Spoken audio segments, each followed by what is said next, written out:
Friends, family and keepers of the faith, welcome to another Del Boy blog, and as always we're going to date stamp this. It's year 3 blog 47, or in legacy numbers blog number 151, dated the 12th of January 2025. And yeah, we'll just look out the window quickly. Bloody frosty, that's all I've got to say. Sorry for the rest of Britain. It's been snow, frost, disruption, absolutely everything.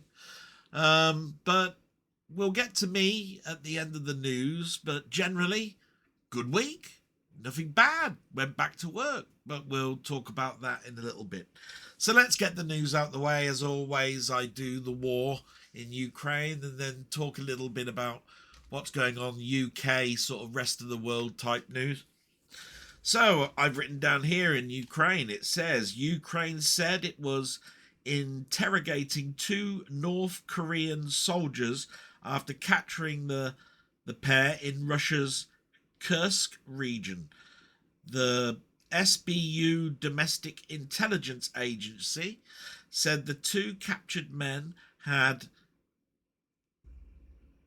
told interrogators they were experienced soldiers, and one said he was sent to Russia to train and not to fight. One soldier had ID issued to someone else of Russian descent, and the other had no ID whatsoever. Zelensky said it was difficult to capture Korean soldiers as they kill their wounded to cover up evidence of involvement in the war. Yes, we don't hear too much about soldiers being captured. We hear more about deaths of public and the number of soldiers that have been killed. And we have been hearing a lot of news about Korean soldiers being used, which NATO is dead against. Capturing 2 explains that is happening. I don't get the killing of the wounded to cover evidence bit. Surely you recognise that they're Korean. So that's not really covering up evidence, is it, really? But maybe I'm looking at it all wrong, not sure. But that's the news of the war, and then just bullet points for the rest of the UK and the world. First bullet point, weather warnings issued across Britain and Ireland for snow and ice, starting right at the beginning of the week. And it did affect even my people at work when they needed to travel into work. Disruptions everywhere, batteries dying, all that sort of stuff because of the cold. Yes, the cold has gotten to the point where the minus temperature is affecting car batteries, which means I really need to check mine. I did go to work on Wednesday. We'll talk about that later. It wasn't slow to start, but yesterday when I went shopping, which was quite early in the morning, it was about 8 o'clock in the morning, took a while to start. In fact, it disturbed me so much that I went for a small 5-mile run in the car, just so I knew that when I parked up at Sainsbury's, it would start again when I needed to go. I've been in that trouble before, if you remember rightly, in a blog. So that's the weather warning. Right, other news, not in any particular order or days. Anthony Hopkins' home in LA has been destroyed in the fires that are going on at the moment. Yes, LA has been in the news an awful lot with these fires. It's so hot, obviously bushfires have started. It's now, we hear now Anthony Hopkins' house has been destroyed. I mean, obviously he can afford it, he's insured, all of that sort of stuff, but it just shows you the wide range of this. And hopefully Trump recognises the environmental changes. I don't think he will. He's even pulled out of the G summits, if I remember rightly. He doesn't believe too much about environmental changes based on industrial work or environmental issues, full stop. But he's got to understand that if we're in the middle of a freeze belt and they're in the middle of bushfires, that they're reaching hot temperatures not seen and we're reaching cold temperatures not seen. That's got to be an environmental effect that's being caused by us. So I'm hoping he looks at that. Um, Other news: the Metro Mayor in Liverpool has ordered an investigation into rail disruption. Yeah, this did affect a colleague of mine at work. He got to the actual station, and all of the tickets were cancelled for the next 2 days. Every single one. He then had to walk home, get in the car, travel. I mean, it was a right disruption for him.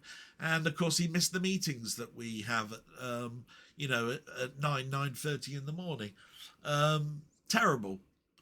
He didn't know about the disruption till he got there. It wasn't on the news, so it must have happened on the way. So that's terrible. More weather stuff here. The FA Cup started. The third round of the FA Cup, should I say, started.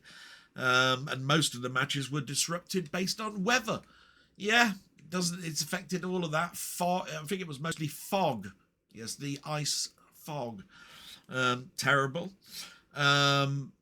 So in other news, pound has fallen to its lowest value in over a year due to borrowing cost rises. So we borrow money, obviously, and it affects the value of the pound. Just an indication that as much as Labour are saying if we ain't got the coffers when we won't be able to do something, they're borrowing money. So, we always do. We're in the trillions in how much we borrow, I think. I'm pretty sure that's true. And it's whether the money comes down. It's the interest rate that we buy them at, if I remember rightly. That's from my banking days. What else have I got here? Oh, yeah. Advice is being sought to upgrade ketamine to be a Class A drug. Yeah, ketamine. It's been in soaps. It's been in the news. Usually, vets carry ketamine around. Apparently, there's been a rise in this drug to the same level as cocaine and heroin. To get your fix. They now want to class it as a Class A drug. Yeah, too right. All these drugs and all that sort of stuff. I mean, I do know about their groupings, but some I just go, what? Too, as being low. Drugs affect you. Your body chemistry for every single person is different. I remember back in the day when I was really young, I think I was 19, somebody offered me a marijuana, a ganja cigarette to smoke. I felt sick. I didn't feel funny. I didn't feel happy. It made me giddy and then made me feel sick. Stopped me having it immediately. Later on, I was told later on, it comes in all sorts of forms, like a leaf, and then you can buy this solid resin stuff and sprinkle it. I just let other people carry on with it, to be quite honest. The worst drug I ever took when I was experimenting like that, somebody gave me magic mushrooms. Yeah. I remember we'd been on the lash. We ended up going round a friend's house. We started to watch films and play games. I had this magic mushroom. And I swear blind that it was raining inside. I wanted an umbrella to stop myself getting wet. I was inside, for God's sake. Yeah. Never having that again. And the only other time that I think I had a bad result to a drug, and remember, all of these that I'm talking about now, they're one-time experiences, which I never did again. Somebody gave me a piece of paper with a sort of like devil's face on it. They gave me half of one. And it was around about my birthday, but many, many years ago. It's when I was in my 20s. And apparently I was walking home with my mate, and I saw that the policeman had left his lights on, and I was adamant that I was going to knock on this door and tell him he'd left his lights on, and I started to do forward rolls and cartwheels on the way home. Is that acid?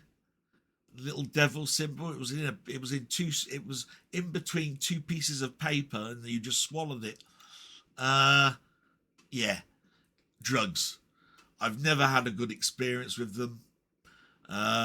They've all been sort of like one-time things that have been offered to me when it was my birthday, or whatever. I knew what they were giving me. It wasn't like somebody tried to slip something to me.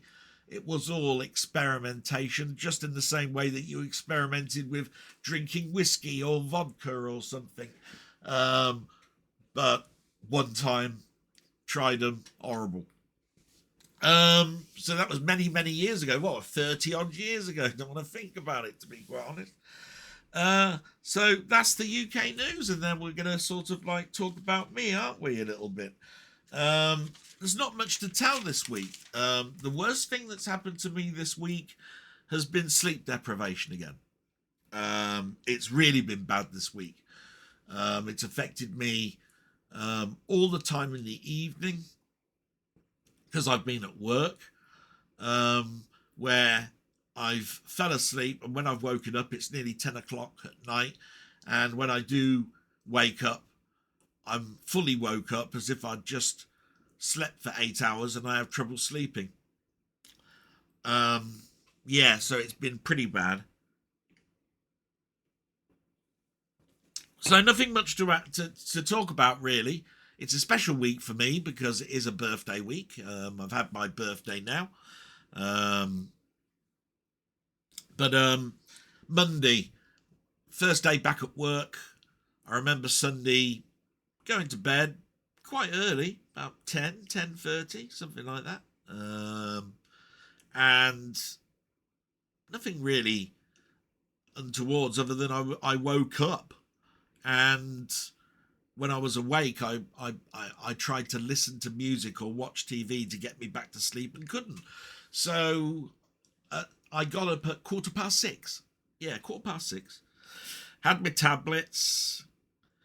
Had to have something to eat with my tablets, so I made some toast. Had a couple of cups of coffee, lattes mostly. Put the heater on for my mum so that when she woke up, she got into a warm room. Cat was at the window, so fed the cat. Did the washing up. Signed into my work laptop at 7:10, 7:15. Started to work. I don't need to start work till 8 o'clock. So an extra 45 minutes. And of course, it's the first day back at work after the Christmas break for me. So there was more to do. So it was good that I started early. It meant by the first meeting that I had, which is just after 9 o'clock, a lot of my work was done, and I was able to present figures without saying, oh, I'm still working on them, but it looks like this is the figures for today and all of that sort of stuff. So that was fine. It's just the same thing happened in the evening. Fell asleep when I finished work. And so that bleeds into Tuesday. And Tuesday's nothing really special. It's physio for me. So I did my work in the morning, just like I did the day before. But in the afternoon, I went to physio, and straight after physio, I went and got some emergency shopping, bread and milk and stuff. Nothing that you need a car for. Nothing to add really so we get to Wednesday. Wednesday, it's good that I wake up that early because of starting the car. It was bloody frosty. The front door of my car opened, but the back door didn't. So I had to put the heater on, stay in the car with the engine running. It did start first time. That was brilliant. As soon as it warmed up, the back seat, I heated that up with the internal heater. I was able to open the back door and put my laptop bag on the back seat. I don't like passing the bag over to the passenger side, passing the gear stick and everything. I like to put things on the back seat. I just feel that it's just the OCD in me, I think, really. At lunchtime, I went for a walk, just like I did on Monday as well. I did a 2 or 3 mile walk. Tuesday was physio, so Wednesday was another small walk into Bicester, paid the water bill, because that has to be paid before the 10th. So that was done a day or so early. Let's see. Got home. I was not tired driving home, so that was good.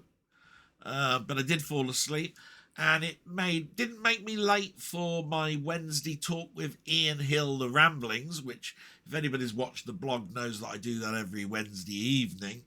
But I woke up, had nothing to eat, got myself a drink, made sure my mum was okay, got all the machine powered up, and started the blog, which was a wonderful time. I have a wonderful time with Ian. We have a great chat talking about TV, films.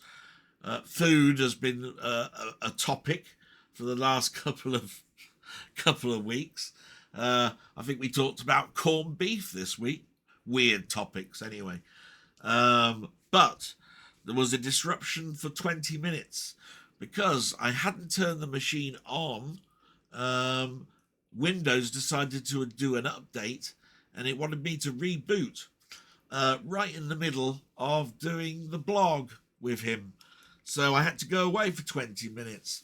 That wouldn't normally happen, you see, because I set the active Windows downloads to every 2 weeks rather than every week, which is usually a Tuesday it happens.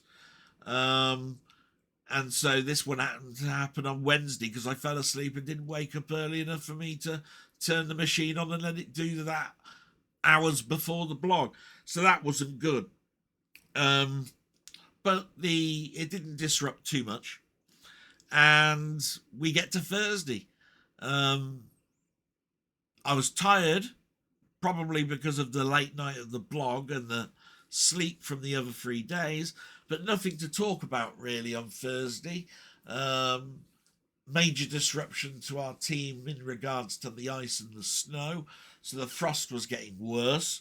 So obviously the temperatures are dropping worse and worse as we get through the week, and Thursday was probably the worst day. And Friday, yes. You may have heard me mention that the oven was broken.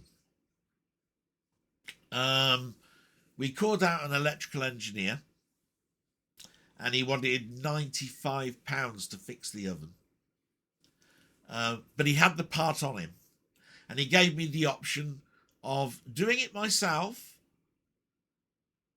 and paying for the part plus half the call out fee, or letting him carry on for £95. So I saw the part, and it's 4 spade clips and a little diode, a temperature sensor. And I knew where it was. You have to undo 4 screws, pull the oven out, and there's a panel at the top. Undo the panel, and it's just there. I knew where it was because I'd looked at a YouTube video. So I took him up on the offer of buying the part, which was £8.99, and half the call out fee, which was I think £16 because it was 30. No, it must have been 17, 18 pounds. It was a £35 call out fee. Yeah, so I had to pay half plus paying the thing, and he left. And in my lunch hour, I fixed the oven, turned it on, works perfectly fine. Sorted. Very happy with myself. YouTube videos can be very, very beneficial. So that was really, really good. I was pleased with myself on that. And Saturday, so work was all right, no problems there. Saturday came along. Again, woke up quite early. Did some exercises this time. I used resistant bands to do some exercises because I wasn't going to go for a walk. I did 3 walks out of 5, which is good. I want to get up to 5 walks. I have to walk every day, but sometimes work just takes over. It's just mad at the moment. So did some resistant bands working, and the problem is that I fell asleep again, and didn't wake up until 10 o'clock.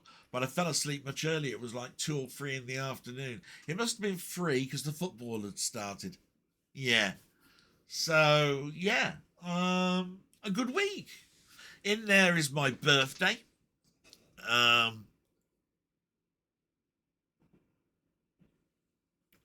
birthday cards or anything.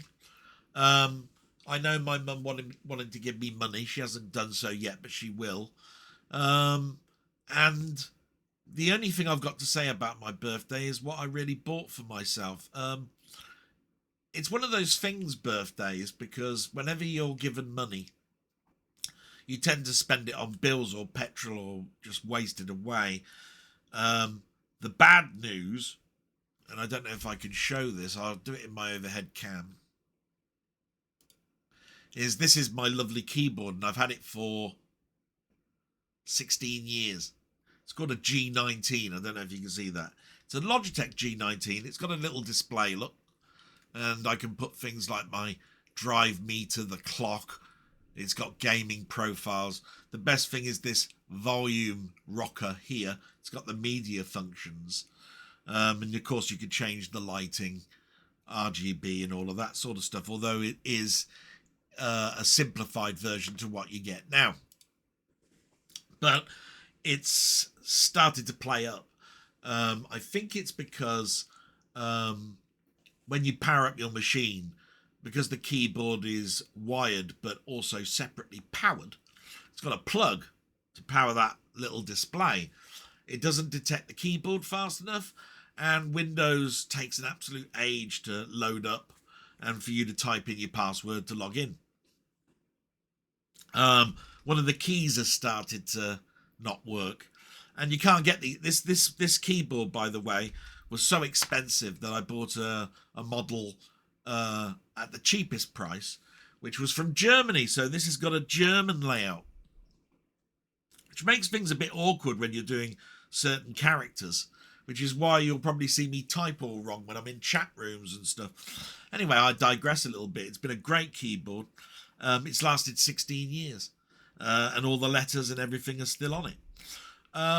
But it's with its keyboard failing and the slowness of booting up into Windows because of the Logitech software, and that Logitech software, by the way, is not covered by their new G Hub. I decided to, with my birthday money, buy a new keyboard. So this week I've been looking at some videos, and I decided to buy a Razer Huntsman V2 Ep47 series keyboard. Now, I advise you to just look that up if you want. I got it in a sale. It's still an expensive keyboard. It's £99.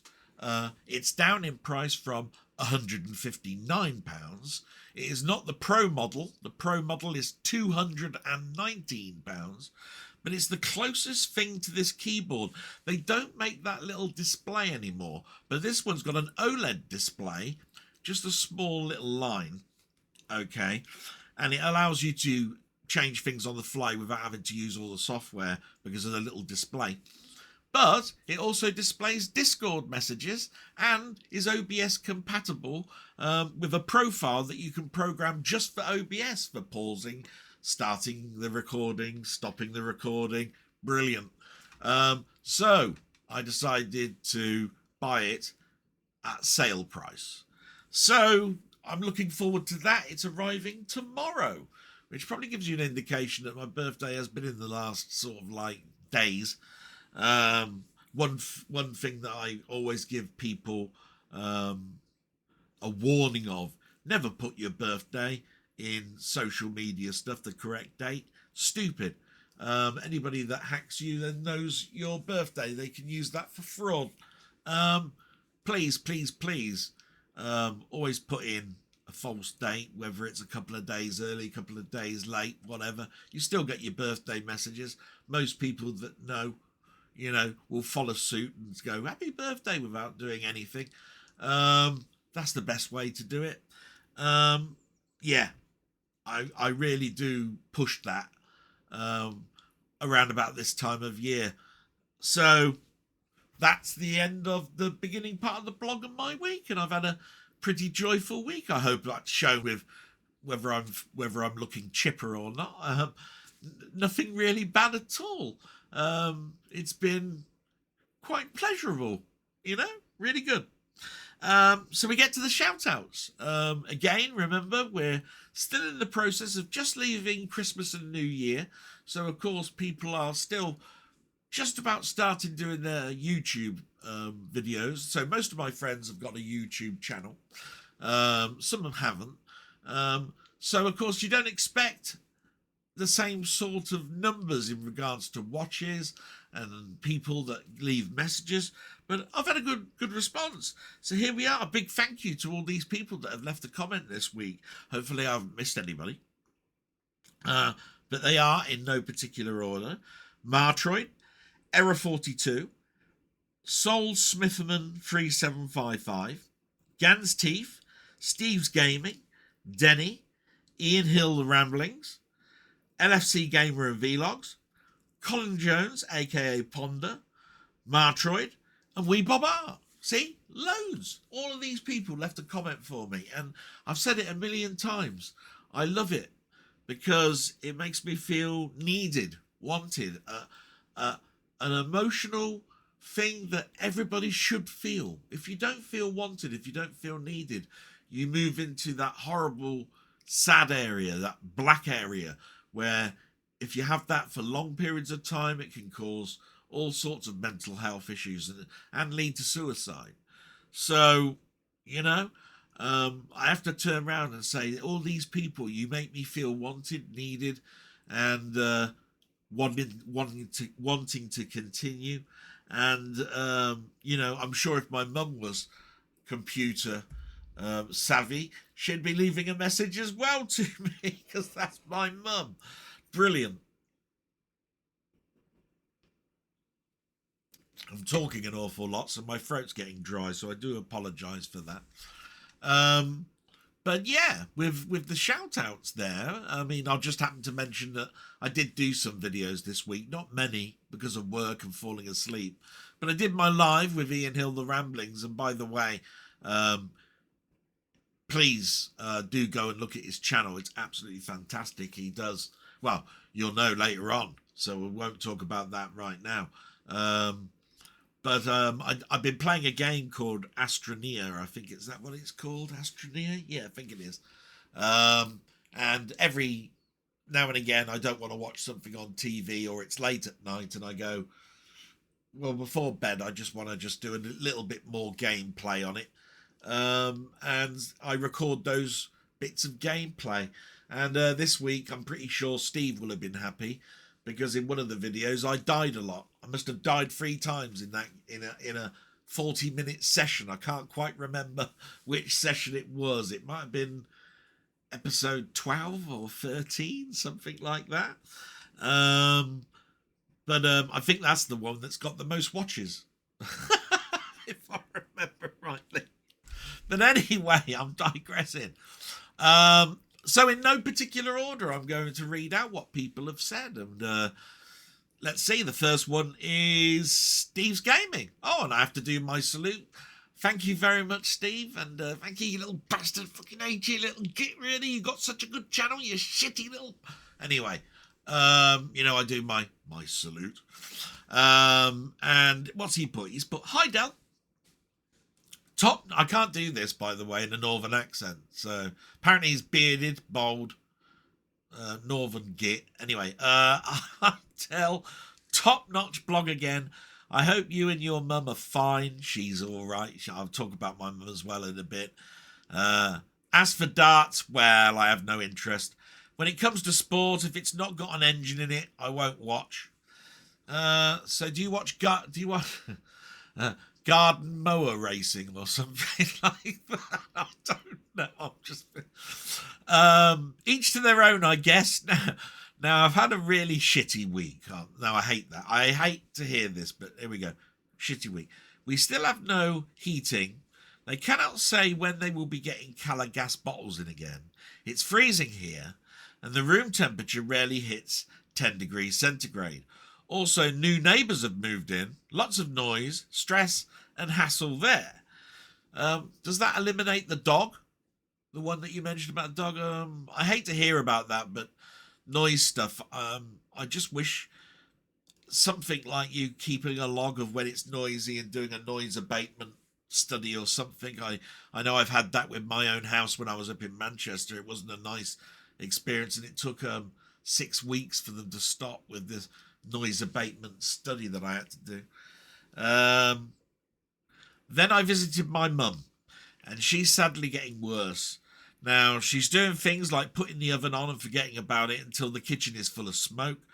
My stepdad is doing his best to take care of her, but it's so very painful to see her like this. Yeah, and you're talking about something that is happening for my mum. So just to give you an indication, the oven got fixed, as I said, on Friday. Saturday I put in something quite late in the evening to eat. Put the oven on, put the pizza in, told my mum it was in. She came out, turned the oven off, turned the lights off, thinking that the lights were left on for no reason whatsoever. I had to turn the oven on, turn the lights back on. When she came back in, she turned the lights off again, but kept the oven on this time. And this happened for around about 40 minutes. And it's because my mum's memory. Today, when I made her a cup of tea, she said, it's Saturday today, isn't it? So she gets the day wrong quite often. But overall, it's manageable. But I worry when I'm at Bicester, when I'm going to work. She's by herself. I might have to speak to work and mention that she's getting worse. I might even have to get a doctor to do another assessment, although he did one in September last year. And she answered all the questions then, apart from she couldn't name who the current Prime Minister was or what day it was, but she got the month right and she got the time right. Yeah. He said it's age, not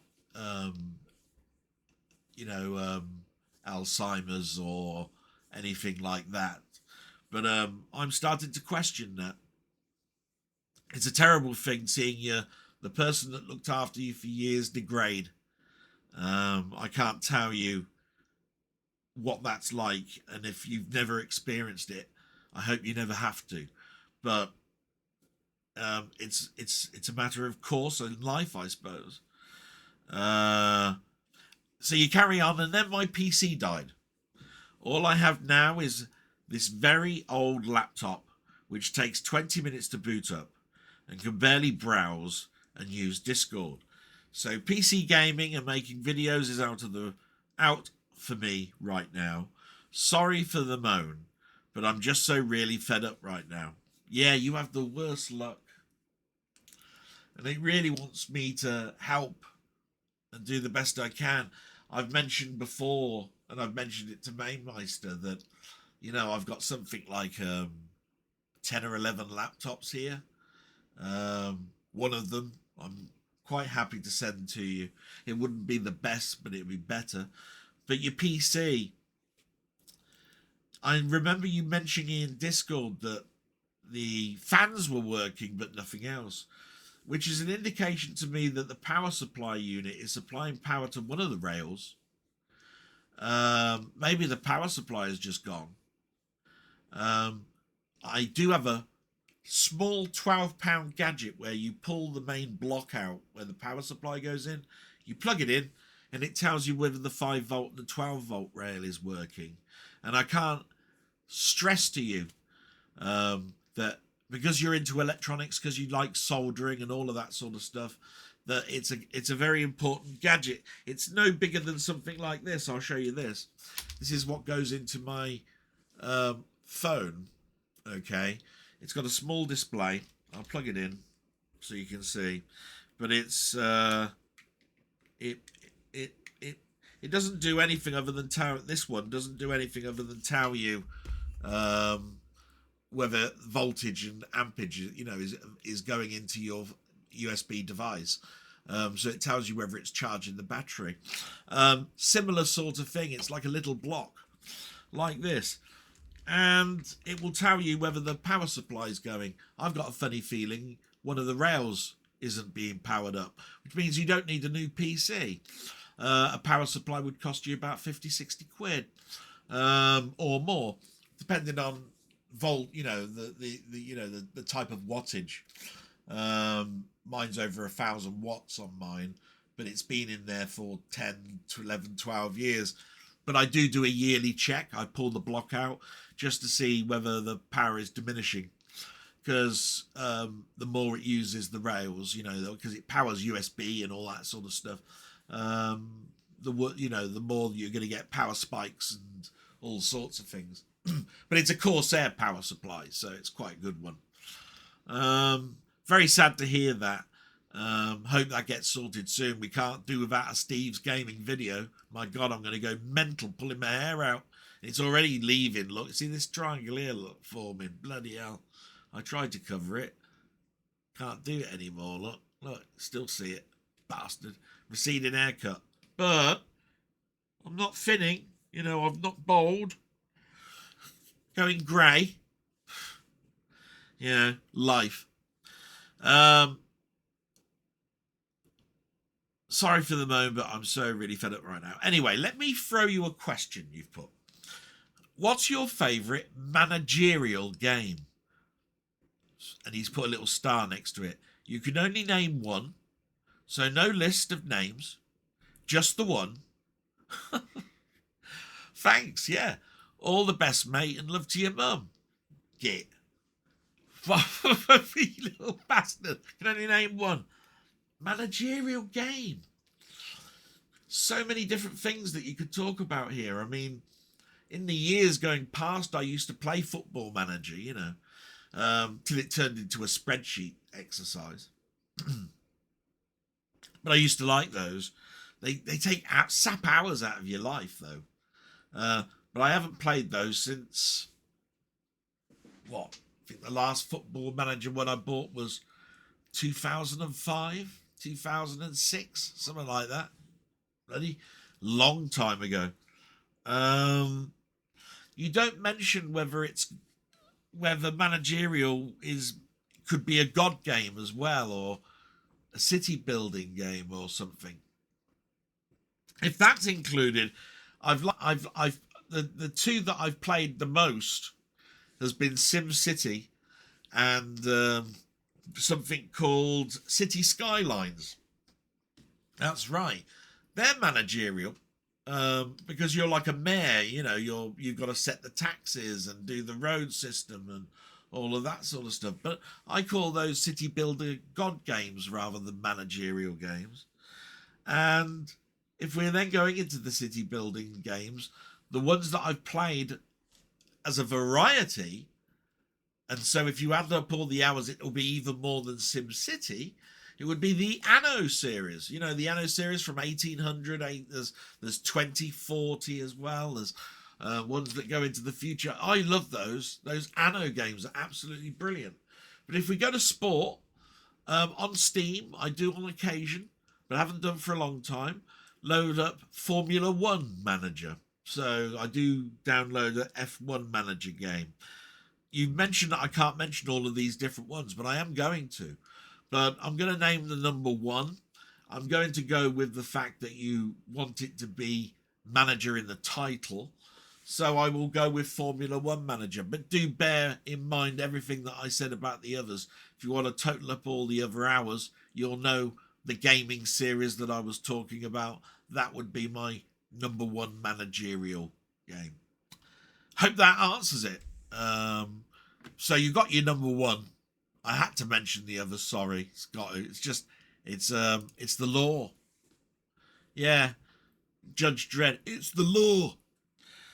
So thank you very much. My salute to you, my friend, and you bastard, get yourself sorted, you little shit.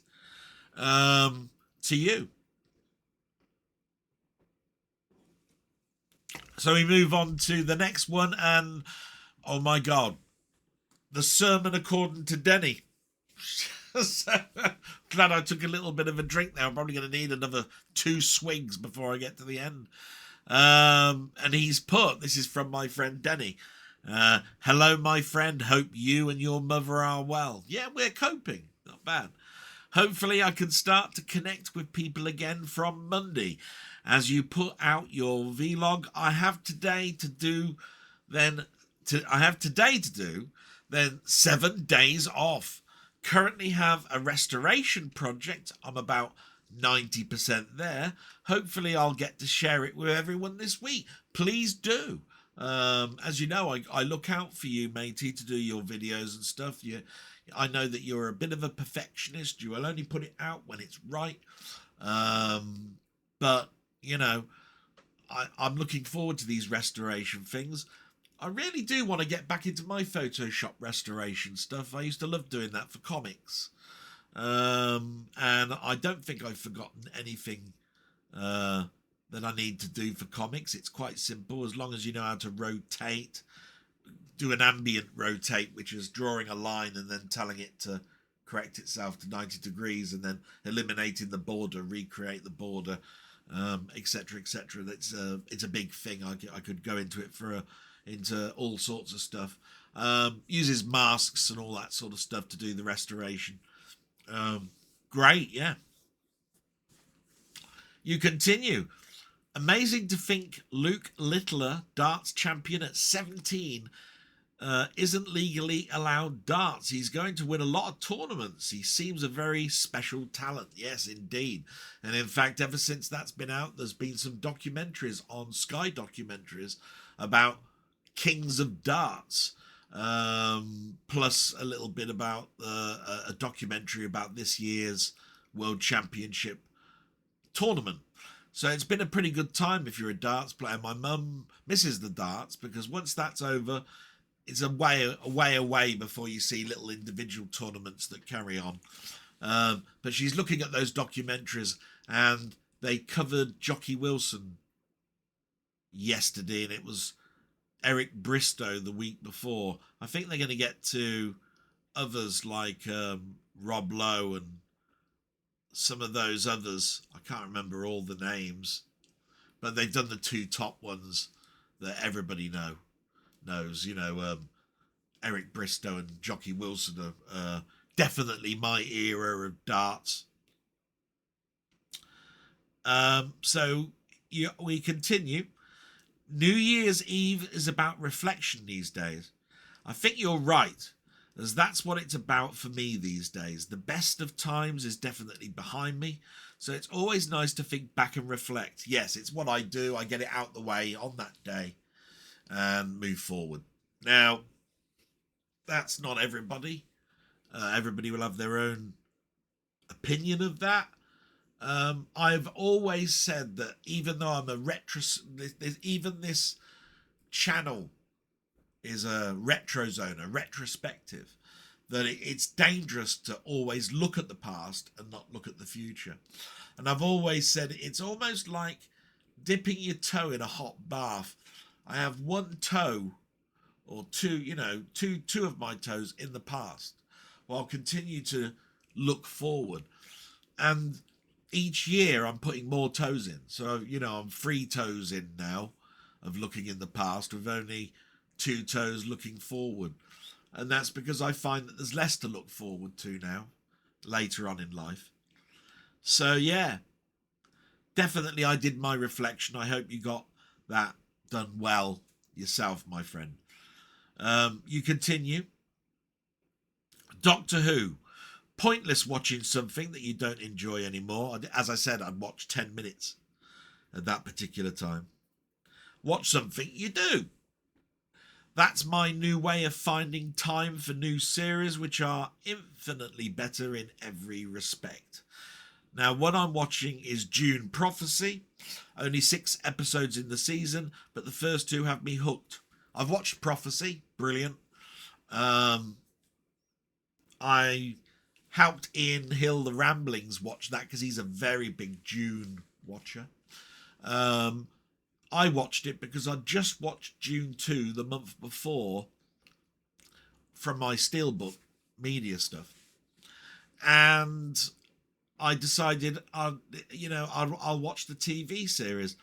And it was, again, one of those ones, I think it was anyway, you had to watch each week. You couldn't watch all of them in one go. It wasn't like all 6 episodes are available to stream. It was it's on every Monday. Watch it or get it on catch up. So yeah, I watched all 6. They were an hour and 10 minutes long each one. And I got through those and thoroughly enjoyed it. Can't wait if there's a second series. And I've ordered the steelbook, which will be out in March, I believe. Brilliant. I'm glad you like that, matey. Wallace and Gromit. I just don't get it. I don't find it particularly funny or even entertaining. What is the actual pull or hook for this series of animation? I'm a little bit with you on that. I didn't watch the Christmas special. Everybody last week was saying that the best thing at Christmas was that particular film. I'm impressed with stop motion animation. I know it's impeccably done, absolutely brilliant, but I'm not that big on the characters. I don't see the appeal myself. Along with Chicken Run and all of those that are done the same way. I've watched them. I've got some entertainment out of them. But to me, it worked with Tony Hart and Morph because it was a 3-minute segment in a 25-minute school's kiddie program. A whole hour and a half of it in one go. I tend to get drained. But everybody was saying how good it was. I'm never going to say that it wasn't. I didn't watch it. I was watching BBC Two and watching the things like the Roger Moore documentary and so forth. So, and I never watched it on catch up. Maybe I will. People were saying it's great, but there we go. You continue. Arcade sticks for Maine. Great subject from your last blog. I have a Mike Hansen arcade stick. It's set up as a keyboard, so it will work on any PC or games console. I have the link should anyone want it. Mark from 20th Century Gaming also has one. Yeah, I bought the tank stick because I also have an arcade console in the garage. And I've actually seen people, and one of them I can mention, I think is Down the Rabbit Hole. He's got an arcade cabinet. I think he's got a tank stick, which he's replaced his main stand-up console with. It's just got the trackball in the center, and it's marvelous, the trackball. I tell you what, the only things I'm missing as controllers really are a steering wheel, which I do have a PC one, but it's donkey's years old, and it was force feedback, but you can't clip it to the desk in my current setup. I'd have to be looking at it like this, driving like that. And I don't think it's even got the right connector anymore. I think it'd be a RS232 or something like that connector. I can't quite remember. It won't be 8-pin. Yeah, I think it used to go into the printer parallel port or something like that. Not sure. And I haven't got a spinner, which I know my friend Colin has built his own. I'd really like a spinner. I'll look into that later on in the year. You continue. The Northern Lights song from Renaissance has always stuck with me since it came out. It has with me, buddy. 1978. Roy Wood co-wrote it. Their best known single from that band. She's still alive, Annie. Her name's Annie. I think she's more an artist now, but she has done some odd concerts with the band. They reunite and just do the odd concert, you know, like in several countries, you know, wherever they felt that the singles sold the most. But it only reached number 10, I think, in this country. I think it deserved a lot more. And it's one of those ones that people read up about because they want to know whether it's actually about the Northern Lights or whether it's about something else. It's not about the Northern Lights at all. It's not about the Aurora or anything like that. The Northern Lights is a self-penned song explaining how she felt so sad when she was having to fly between England and America. The Northern Lights that she's talking about is her flying out of Manchester or Newcastle and seeing the city lights behind the wing of the airplane, the Northern Lights. So yeah, it's one of those sad songs, but her range of voice, she's got a 3-octave voice, absolutely fantastic. I mean, she's the type of voice like Karen Carpenter is. I don't think anybody can turn around and say that Karen Carpenter had a bad voice. She never used auto-tune. She's not that type. She was never that type of person. It's just a natural voice, just like ABBA's. You know, they've got 2 individual women with different ranges harmonizing, and they were pitch perfect. They really were. We don't have that now. It's all auto-tune shit. I can't take it, to be quite honest. You could even make me sound brilliant with auto-tune. And believe me, I used to do karaoke's, and I used to get up and do 2 or 3, because as soon as I did one, I'd be encouraged to put my name down and do a couple of others. Now, I don't know whether that's them being sadistic and going, he sounds bloody awful.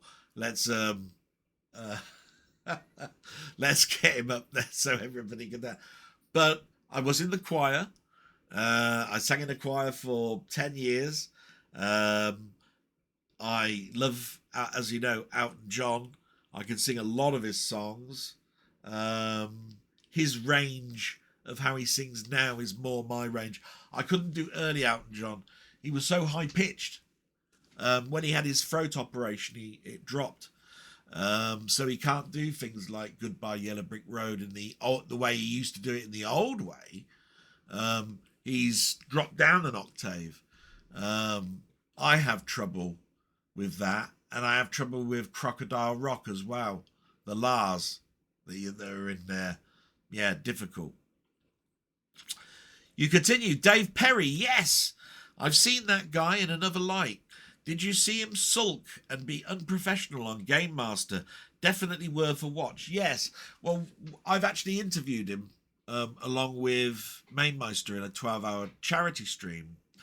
And it was terrible what happened to him there. They pulled the rug basically from underneath him. He was going to be playing Super Mario 64, playing against a player that was just out the crowd. He'd not got familiar with the controls or not seen or played the game, and it was a different game than what they were going to be playing or something, and basically he felt like he'd been set up, but everybody he'd gotten over that now. He said, you know, I've got my podcast, I get asked that regularly. To me, it's just something that happened on celluloid. It's always recorded there. Best way to look at it. He's a great guy. Really nice. And what Mamemeister did with his chat was absolutely brilliant. So fantastic. You continue. Things have definitely slowed down for physical media. Though this week it's beginning to pick up. Yes, it is. I've ordered Scanners 4K from Second Sight. Definitely a cult classic.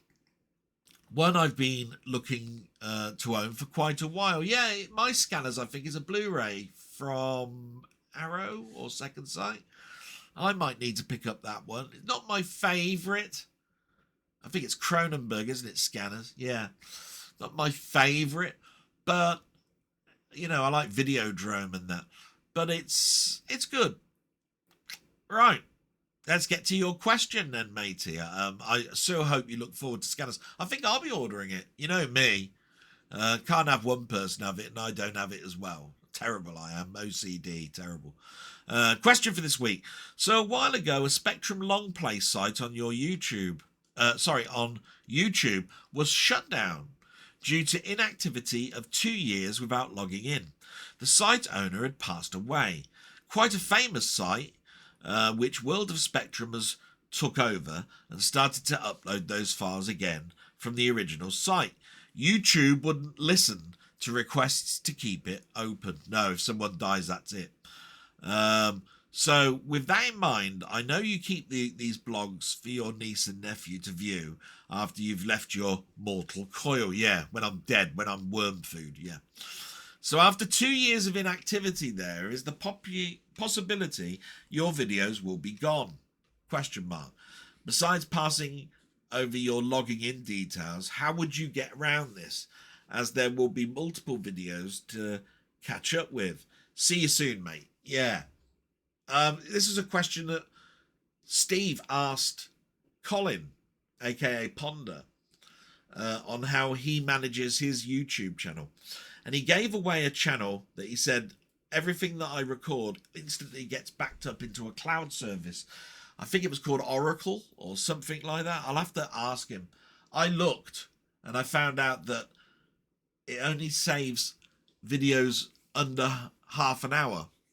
And my blogs go for 2 or so. But I was going to re-look at it. And this was around Christmas. And I've forgotten what the site's called. So I need to contact him and ask him again what that site was. Because at the moment, you're quite right. When I record my stuff, I back it up to my NAS drive. But, as always, you run out of space. Cloud storage is expensive. You can use things like TubeBuddy to back up your stuff to OneDrive or something. But look how much OneDrive is for gigabytes of data. I need terabytes. And it's going to become quite costly. So, yes, the idea is that all my user IDs and passwords on def would be available. They'd be able to look at them in that way for, a while. And then if they never logged in for 2 years, they'd be gone. Yeah, quite true, quite rightly. The main purpose would be there, though. They would have seen them.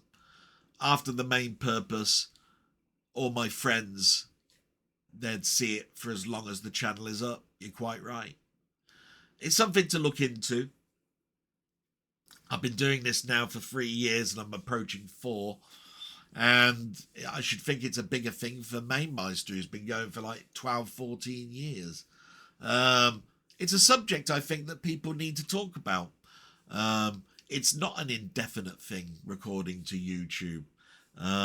It is only while you're logging in thing with a 2-year lapse. It means it's not forever. You're not going to be there forever. But, like I say, I've got some recordings at least. I've got none of my dad, which was the whole point. Thank you so much, Denny. I'm going to take a quick break, give my mum a cuppa, and then I'll be back. But I hope you're enjoying it so far. We'll continue with the comments. Won't be a moment.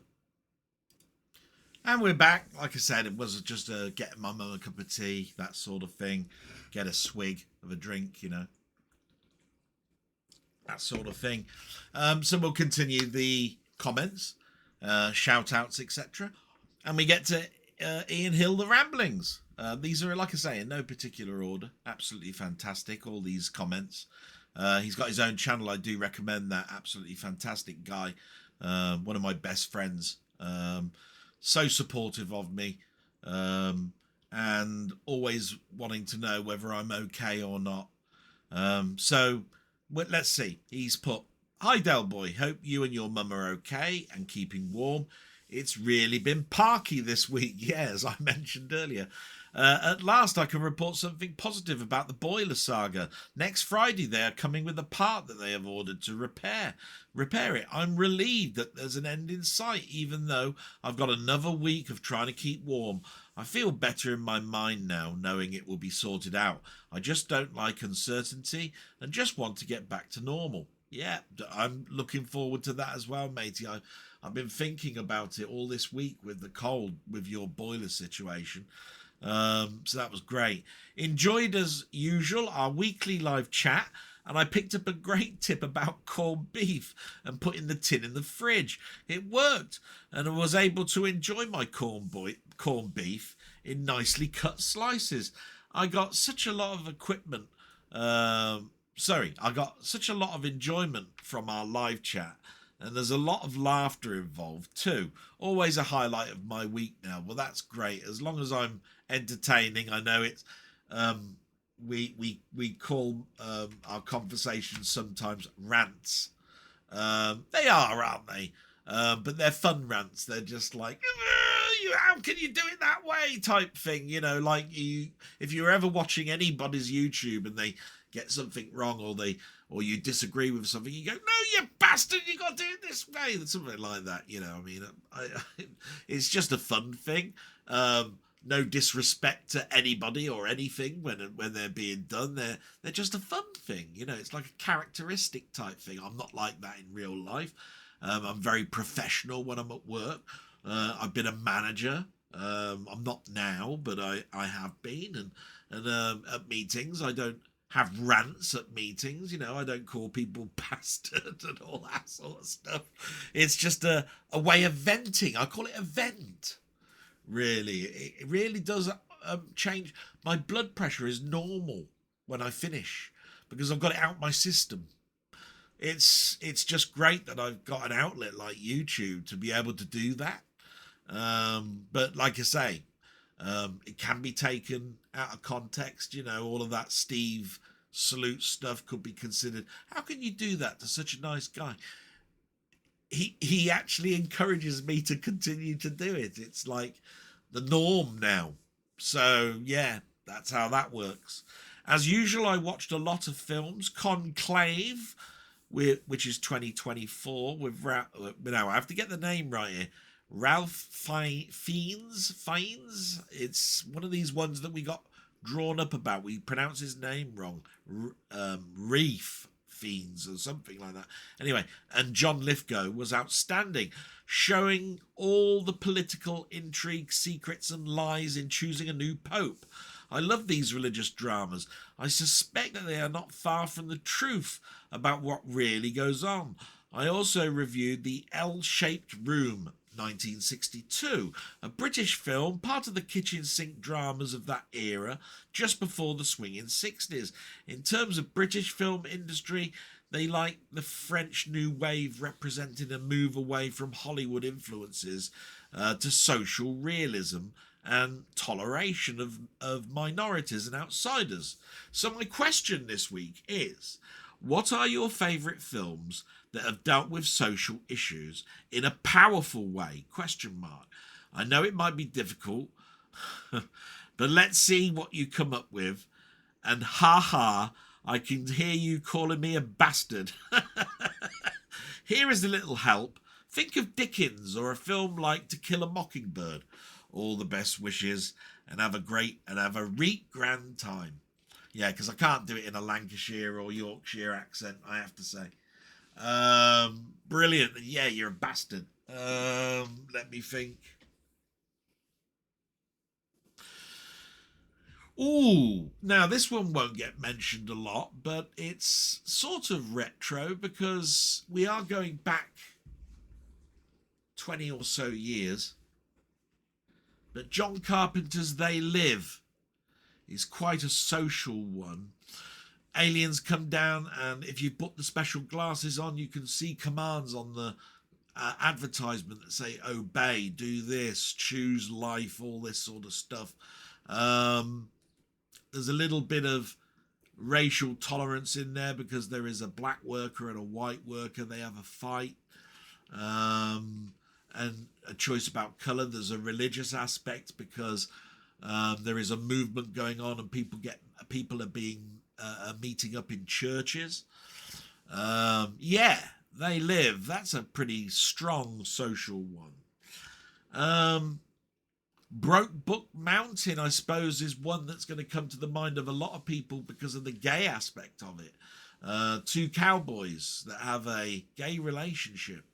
That's quite a biggie. Some minor ones now. 12 Angry Men. One of my favourite films. Well, definitely one of my favourite courtroom films. It's all about a murder, but of course they talk about the fact that it's race driven. Gangs, black people with knives, killing white people in an era where segregation was still going on. So yeah, that's one. G.I. Jane, women in the army. Yeah, that could be one. Oh, and how can I forget? Mental health issues is all in the news, and it's very big now for people like me as well, where I consider what the state of my mental health is. So One Flew Over the Cuckoo's Nest is a favourite film of mine, set in a mental institute, how people are treated, the type of mental strains that have brought them to the point that they're at, how when they go out, people look at people with mental health problems. Yeah, that's a great one. Can't think of really old ones like To Kill a Mockingbird and that, but that's a fantastic choice you made there, matey. And yes, you're quite right. Dickens looked at social events and brought them into his writings. Yeah. But I'm going to go with those. They Live being my top enjoyable one. Probably because of the sci-fi aspect of it. But yeah, that's good. Thank you, my friend, and salute to you. Always great to get a comment from you. Can't wait till Wednesday, matey. Thank you so much. Where was my birthday hello, by the way, you bastard? Anyway, see what I mean about little mini rants. We move on, and we've got LFC, Game of Vlogs, and as you know, somebody who I've got total respect for. Love his blogs. He's not doing so many at the moment, life things. You know what I mean? But again, someone who always comments for me, and he's put in this particular instance, "Hi Del, thanks for another outstanding blog. As always, sending my best wishes to both you and your mum, and here's to a great 2025 year." And it started off blistering pace and in a good fashion for me at the moment. My New Year's resolution is the same as most previous, as in I have none. Yeah, seems to be the norm from all of my friends not to have one. Don't wait until the new year to have a resolution. Just do it now. I keep telling myself I'll eat more salad or choose healthier alternatives to sweets and chocolates. And to be fair, I give it a bloody good attempt, but before you know it, I'm back to my creature comforts.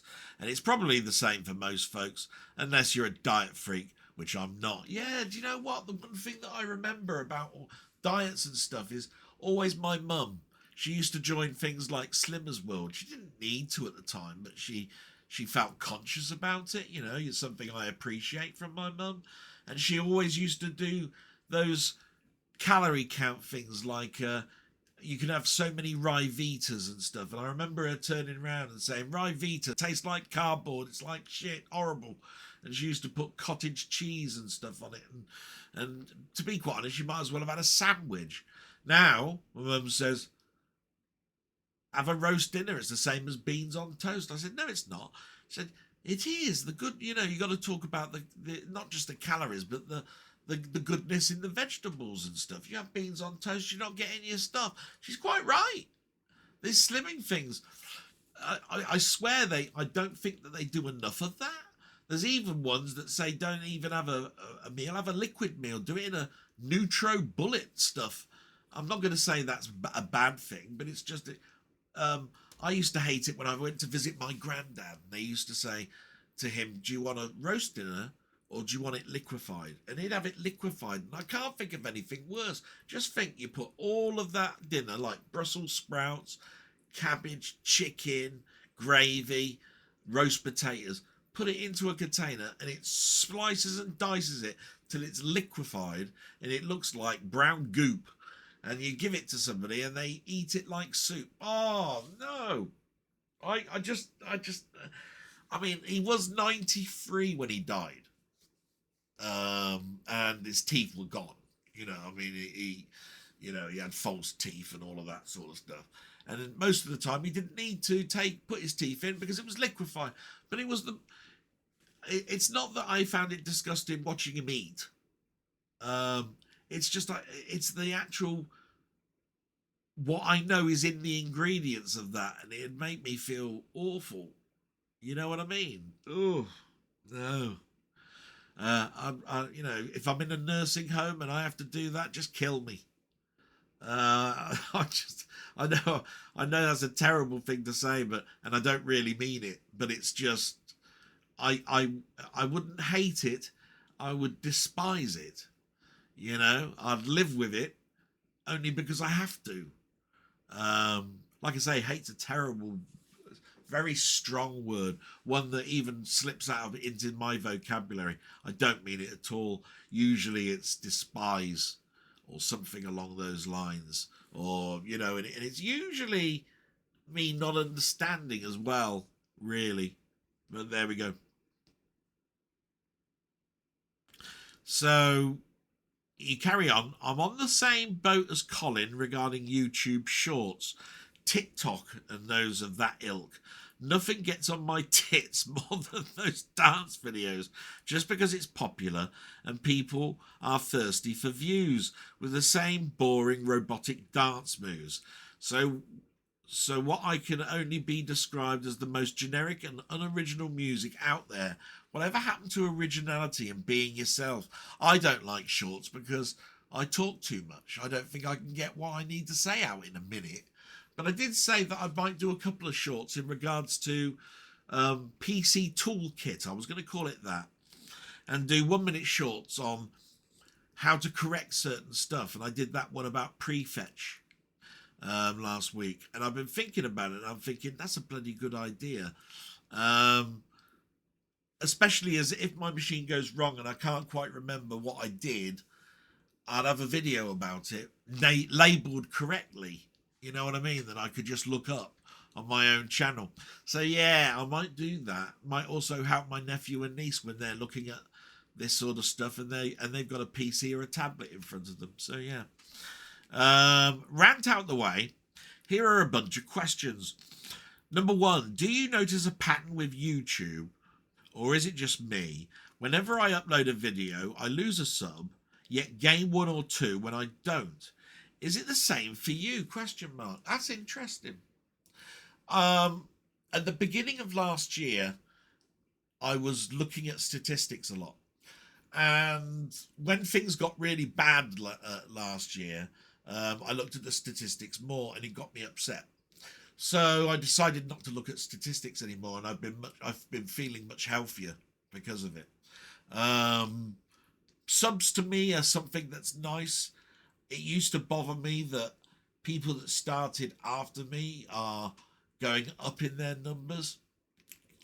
But it's just like what Mamemeister said.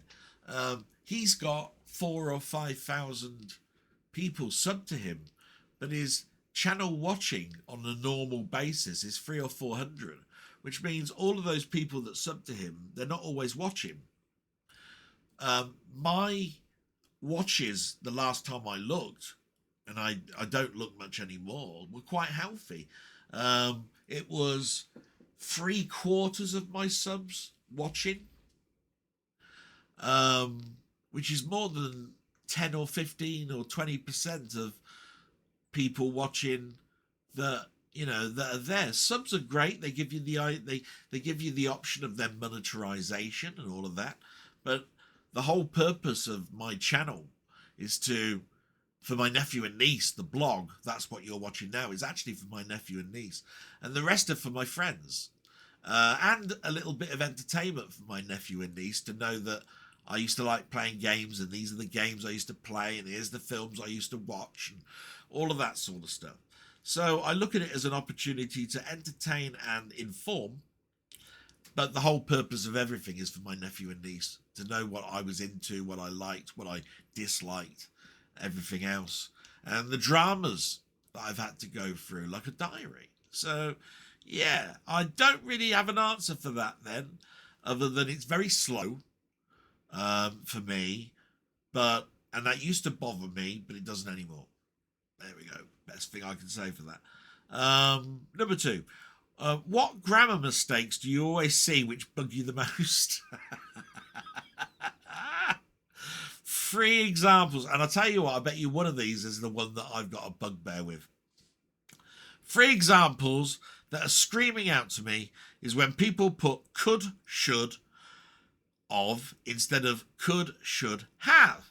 Another one is where quite a few people, not everyone, who can't differentiate your and your, that's my one, right? And the last one, which is there, and there, which, you know, you can't really differentiate in vocabulary very much. I'm probably nitpicking, but honestly, I can't help myself sometimes. Now, I'm terrible at English, really, at typing. I type up a Word document. I spell check it to death. It does a grammar check. I'm lazy. I couldn't be picky because part of my job when I was a manager was writing all of the processes and policies for IT, and that meant hundreds of documents explaining what you can and can't do, what our security policies were, etc., etc. If I was to do that, I'd never get a job done. It'd be 1 document a day rather than 3 or 4 that I had to type up a day. So thank God for Word. But I know what you mean. And I'm terrible. If you ever see me in a chat, you'll probably see that I've got one of them the wrong way or something. But sometimes that's autocorrect. My big peeve is not people using the wrong expression or spelling in context. It's autocorrect doing it. It's such a good and bad thing in one scope is autocorrect. And the worst thing is that we're so lazy, we're doing everything on our phones these days. So you're not even at the PC when you're watching this stuff. I must admit, I'm using my phone to watch a lot of videos at the moment because I'm with my mum an awful lot. So while she's watching Emmerdale, which I can't really bear to watch, to be quite honest, I'm on my phone watching Mamemeister do a live stream or whatever. And I'm able to be with my mum at the same time. So yeah, but your number 3, yeah, it's your and your. If ever I had to choose one of those, it'd be that. Number 3, did or have you seen any of the sitcoms that Michael J. Fox was in, such as Family Ties, which I've never watched, and Spin City, where he works as a deputy mayor set in New York? Both. I've watched both, matey. Family Ties was around the time of Back to the Future. In fact, he was doing that at the time that he was employed to do Back to the Future. Obviously, now, a lot of people know this now, but he wasn't the number 1 person chosen to be Marty McFly. Another actor was there, but after 6 weeks, it wasn't working out, and they approached Michael J. Fox. Now, I used to remember Family Ties, you know, the tune would be there. He would be the elder brother of the family. And Spin City was fun. Yeah, quite right. He was a deputy mayor. I remember one when he was diagnosed with his disease, Parkinson's, is it? I think it's Parkinson's. He's got a motor neuron disease of some sort. Where he came out of retirement to do a TV show. It lasted a couple of seasons. He was a director or corporate manager of something. I can't quite remember what the title was, but I watched that as well. But the thing I remember about either Family Ties or Spin City, I'm pretty sure at the end they have the company that do the actual recording, and I think it was a bloke called Carnell.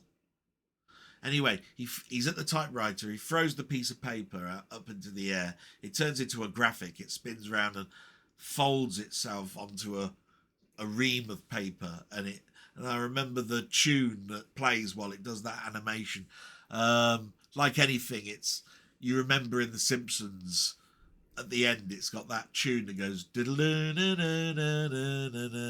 know, and there's somebody in a theatre going, shh, you know, or in Taxi, it was always one of the creators saying, "Night, yeah, night, Mr. Walters." That was it. He goes, "Night, Mr. Walters," and he'd go, as he's walking out of the building. All of these little things like the cat instead of a lion in the MGM symbol. That was in Newhart. If you ever watched Newhart, there was a pussycat replaced instead of a lion, and you heard the main actor Bob Newhart go meow. That always used to amuse me. Fun things like that we don't get anymore. Those were fun times, and I remember them. I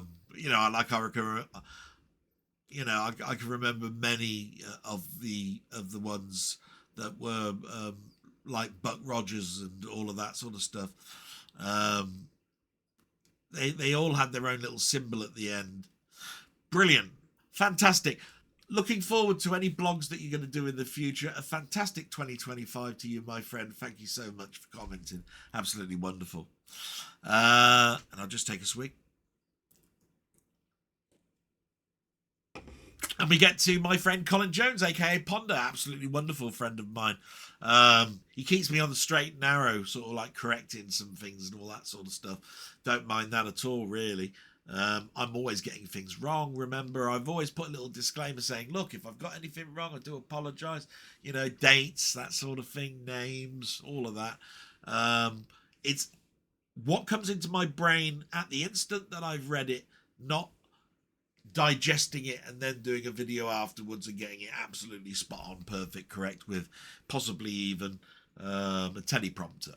But anyway, I'm going off on tangent a little bit. He's got his own channel, absolutely fantastic. You'll hear about it a little bit, I should think. He says, sending my best wishes to you and your mum. Hope she's doing well.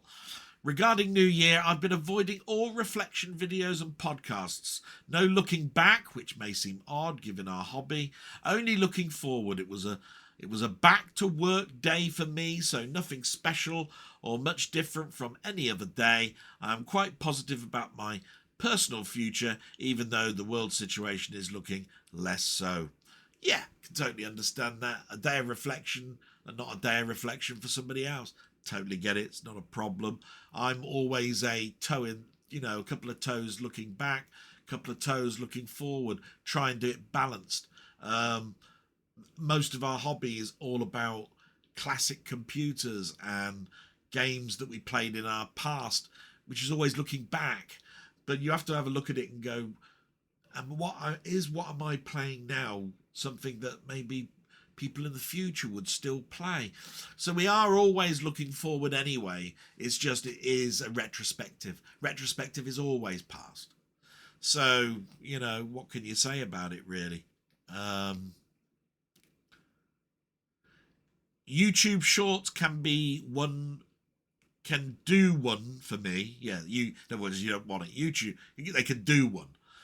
Same with Facebook, Instagram, Reels, TikTok, or any of the uncontrollable vertical video format. Yeah, because it's always like the phone's vertical, not horizontal. Yeah. I saw the original BBC series of Quatermass and the Pit fairly recently. The storyline has aged pretty well, because apart from the origin planet, it would still fit with today's times, even down to the technology involved. If you do ask a question on my vlog, I will answer it. Yeah, I'll have to remember to do that. It's just, it's one of those things where I suppose it's because it's not every week I think to myself, I'd like it answered, video wise rather than in a comment or something like that. It's, mine's a different thing, isn't it? I want people to comment. I want people to ask questions, and I want to answer it video wise. And you get a response within 7 days. 14, 21 days, probably less so. It was encouraged really from Mamemeister, who does a Friday waffle every Friday, where he'd reply to it every Friday. Not quite so much now, based on the fact that Life things get in the way. But mine's a different thing. It's a diary. So, yeah.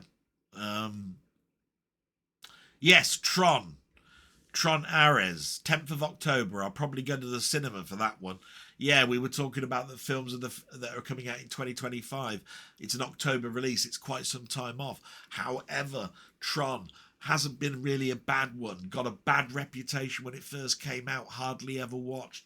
Got a massive respect when it came out on video. Has done ever since. Absolutely fantastic film. Like I say, I love the soundtrack to it. It's all early synthesizers. We've talked about that. Brilliant.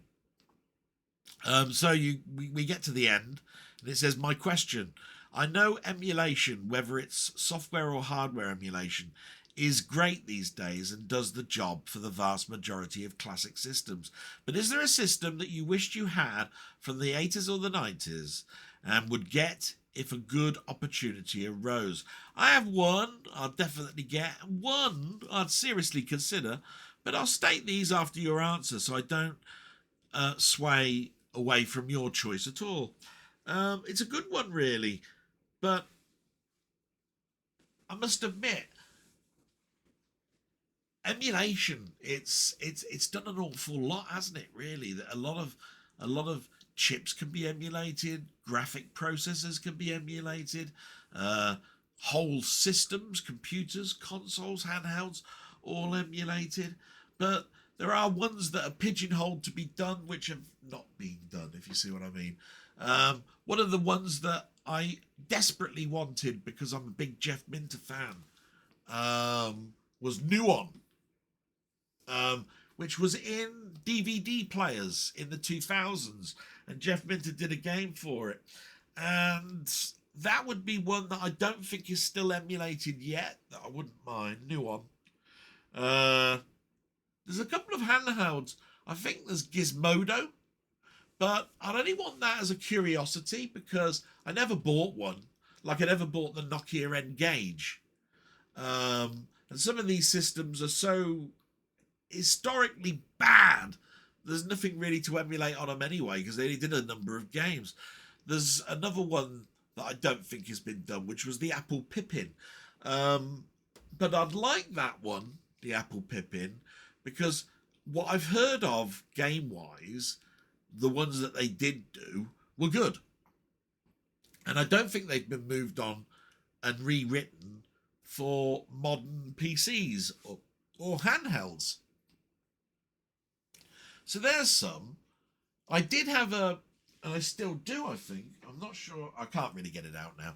I had a GP32. Now, I think that is emulated, but only from the 32X. I don't think they did the early GP32 emulation. Again, there was only so many games for it. It's an interesting question. Wouldn't I'd need time to think of an answer for that?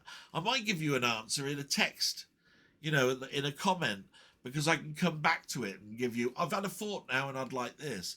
But those are the ones that come to mind doing the blog. And like I say, it's quick thinking. It's like, without leaving long pauses to go, let me think for a minute. You know what I mean? It's one of those bit difficult ones. One that needs plenty of thought before you go on. But my salute to you. Have a fantastic 2025, matey. I respect absolutely everything that you do, and in your job. It must be an incredibly difficult time for you at the moment. And I'm so looking forward to maybe meeting up with you on one of the road trips. As I said, my future is looking rosy. I feel much chipper. If I could just get the sleep deprivation and the tiredness out, I'd feel like I'd feel like what my age should be. At the moment, I feel 90. I'm in my 50s. So, you know what I mean? I wouldn't have a problem getting into a car, driving up the M6, whatever it is, to get to anywhere that I need to do. So, right now, I'd feel like I'd fall asleep when I get to Birmingham. So that wouldn't be good, would it? So, salute, my friend. All my best wishes to you and your family. Now we move on to my friend Martroyd. Just put a couple of lines on some of these. It says, "Hi Del, have you checked out that animation series Arcane? I've been watching it on Netflix after having it recommended to me by my partner's niece. It's really rather wonderful and I'm loving it. And I'll tell you what, no, the last animated series I watched, I think, was the Marvel What Ifs, and before that it was the manga Castlevanias. So, Arcane, I'm going to write that down. I will get to watch that. I like watching animated series. I think there was another one about Titan that I started to watch. I think that's up to 4 series as well. And they've just come out on Steelbook. And I haven't watched any of those other than the first 2 that I watched. It's about big giants or something. Yeah. So, I'll look at that. Arcane. Brilliant. Hope you have a fantastic 2025 and thank you for all the support. Look out for an email for when I start doing my friends wanting me to play games, which I will start up again very shortly. Error 42 has written to me and he's put Captain's Log, Stardate, oh my God, Stardate, and then a load of letters and numbers, and it says Happy New Year. I dare say he's put that because he wants me to do a William Shatner impression. Star dates wouldn't be that long, matey, but I don't know. Captain's Log, Stardate 2747 6254.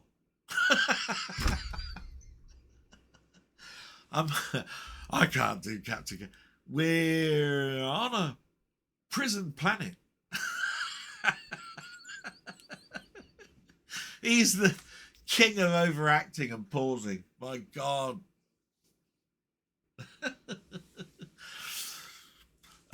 Wish I could do that better, but Happy New Year to you, my friend. And I've just cocked up my whole reputation with that. So we move on to Soul Smithman 3755. He's put, I've always enjoyed watching the darts. Happy New Year to you, Del.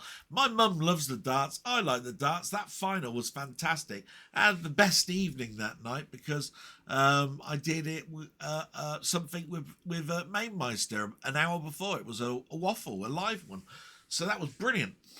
Happy New Year to you, my friend. And we move to Gans Teeth, who's put, Happy New Year. I have similar feelings on Doctor Who. I've been a fan most of my life, but finally gave up during the Whittaker era, didn't a lot of people, yeah. I thought she was fine, as a lot of people did. Not a lot of people, a lot of people didn't really have a problem with that part of it. But the stories were dire. Weren't they just absolutely awful? If people like the newer stuff, then that's great. I wouldn't want to take that away from them. I now just stick to watching the classic era stuff. It might have wobbly effects, but has much better writing and acting. Oh my God, mating, if you were to put the two together, the writing next to each other, it's chalk and cheese, it's black and white, absolutely fantastic in the old, dire in the new, all full of it's actually the executive producers' thoughts and political and religious beliefs, not the directors, or sometimes the writers. But yeah, as I said last week, I was going to watch the Doctor Who from Christmas. I've still only watched 10 minutes of it. It's such a sad thing for me to think about. What I look forward to now is the collector series that come out 2 or 3 times a year. Soon as they're announced, pre-order, bang, like that. And I'm watching those and remembering great times. Happy New Year to you, Gans T. Thank you very much. I hope I read that out for you and you got some enjoyment of me reading out your comment. And we get to the last one, which is a bit longer, so I'm just going to take a swig. It's from my friend Wee Bob Art. And he's put, great as always, Del, to listen along. Except I was one of the videos that did the 68 movies I've watched this year. Well, seen it, didn't get a mention. I am away to cry in a corner. Just kidding. Yeah. And I've corrected it because it's in this week's watches. I did watch them the day they came out. I was bigging you up left, right and centre in the Ian Hill Ramblings live. And then I missed it in the history for setting up the blog last week. How could I? Absolutely atrocious. It's corrected, matey. You'll see. My number one movie, spoiler alert, was a movie called White Bird, which is well worth a watch in relation to Nazi occupation, etc. It is great to see you having a more positive outlook for the year ahead. There is discussion about an arcade club meetup and maybe something you can possibly make it along to. Not looking for an answer as everyone's circumstances are different. I am not sure if I can make it fully yet, but definitely will try. And that's the boat that I'm in at the moment, matey. I'm not sure I can really make it fully at the moment. Definitely going to try. And it's all based around how I can get my mother looked after. In the week, it's easier. At the weekend, it's harder. In the week, my sister doesn't work and she has a little bit more time. At the weekend, she likes to spend time with her husband because obviously he works Monday to Friday. And so my sort of like piggy bag of people I can ask a favour of is out the window. I couldn't ask next door. They're always doing something. The post office is next door to me on that. They're always doing something. All they'll do is basically look through the window and see if she's okay. They won't knock on the door, spend half an hour having a cup of coffee and a custard cream with her. And then if I'm staying overnight and travelling the next day, that's the whole night where I'll be worrying whether she didn't fall going up the stairs or coming down them, or anybody woke her up or anything like that. It's a bit of a difficult one, but all last year it was my health which stopped me. That's out the way. Let's get those tablets sorted, the sleep deprivation sorted, and I'm on my way to being able to do all these things. Marvellous. You continue. I've picked up a number of DVDs and Blu-rays this week through Sex or Kex, CX, and charity shops further to watching your stuff and other persons in the more collectible community. I bought my first 4K disc, which was Universal Soldier. Not sure if it's a good one, but I love that movie, mainly due to how excited I was to watch it back when it was first released. Question for next time. And by the way, let me just talk about that. There isn't really bad films. They're bad films based on what somebody has said and what they got out of it, really. I mean, nobody sets out, I think, really, to make a bad film, like as a tax dodge or something, purposely writing it so it flops. Maybe that does happen. Maybe it even happens now. I don't know. My feelings are, why would you do that? Why would you employ over 1,000 people to make a film to do that? No, I really think that's on the back burner now. So I'm sure your 4K disc is okay. The other thing about 4K discs, it's not about the disc really. It's about the transfer of the film, whether they've done any restoration work on it. There are cheap ways of making something that was on DVD or Blu-ray and just putting it on a 4K disc. Look for that HDR banner, matey. If it's got that sticker that says HDR, then it's got a restoration of a sort where the colour palette has been looked at and altered to the way it should be, or how the director or the people that made it wanted it to be. But the best place to go to is somewhere called Blu-ray.com, where they actually talk about the restoration, whether they've gone back to the negative, whether they've gone or may have just gone to the into positive, and that will tell you whether it's been restored or not. I know the big project at the moment that I'm looking forward to is Planet of the Apes, where all the film negatives have been brought out of the archives and they're restoring it. That'll be fantastic. Can't wait for that. Remember, film hasn't got a resolution. It's how it's scanned. Film is an unlimited resolution. It's how the camera picked up light, picture, sound. Sorry, light, picture, depth, everything else. It was what the lens, what the cinematographer picked up, and what the negative film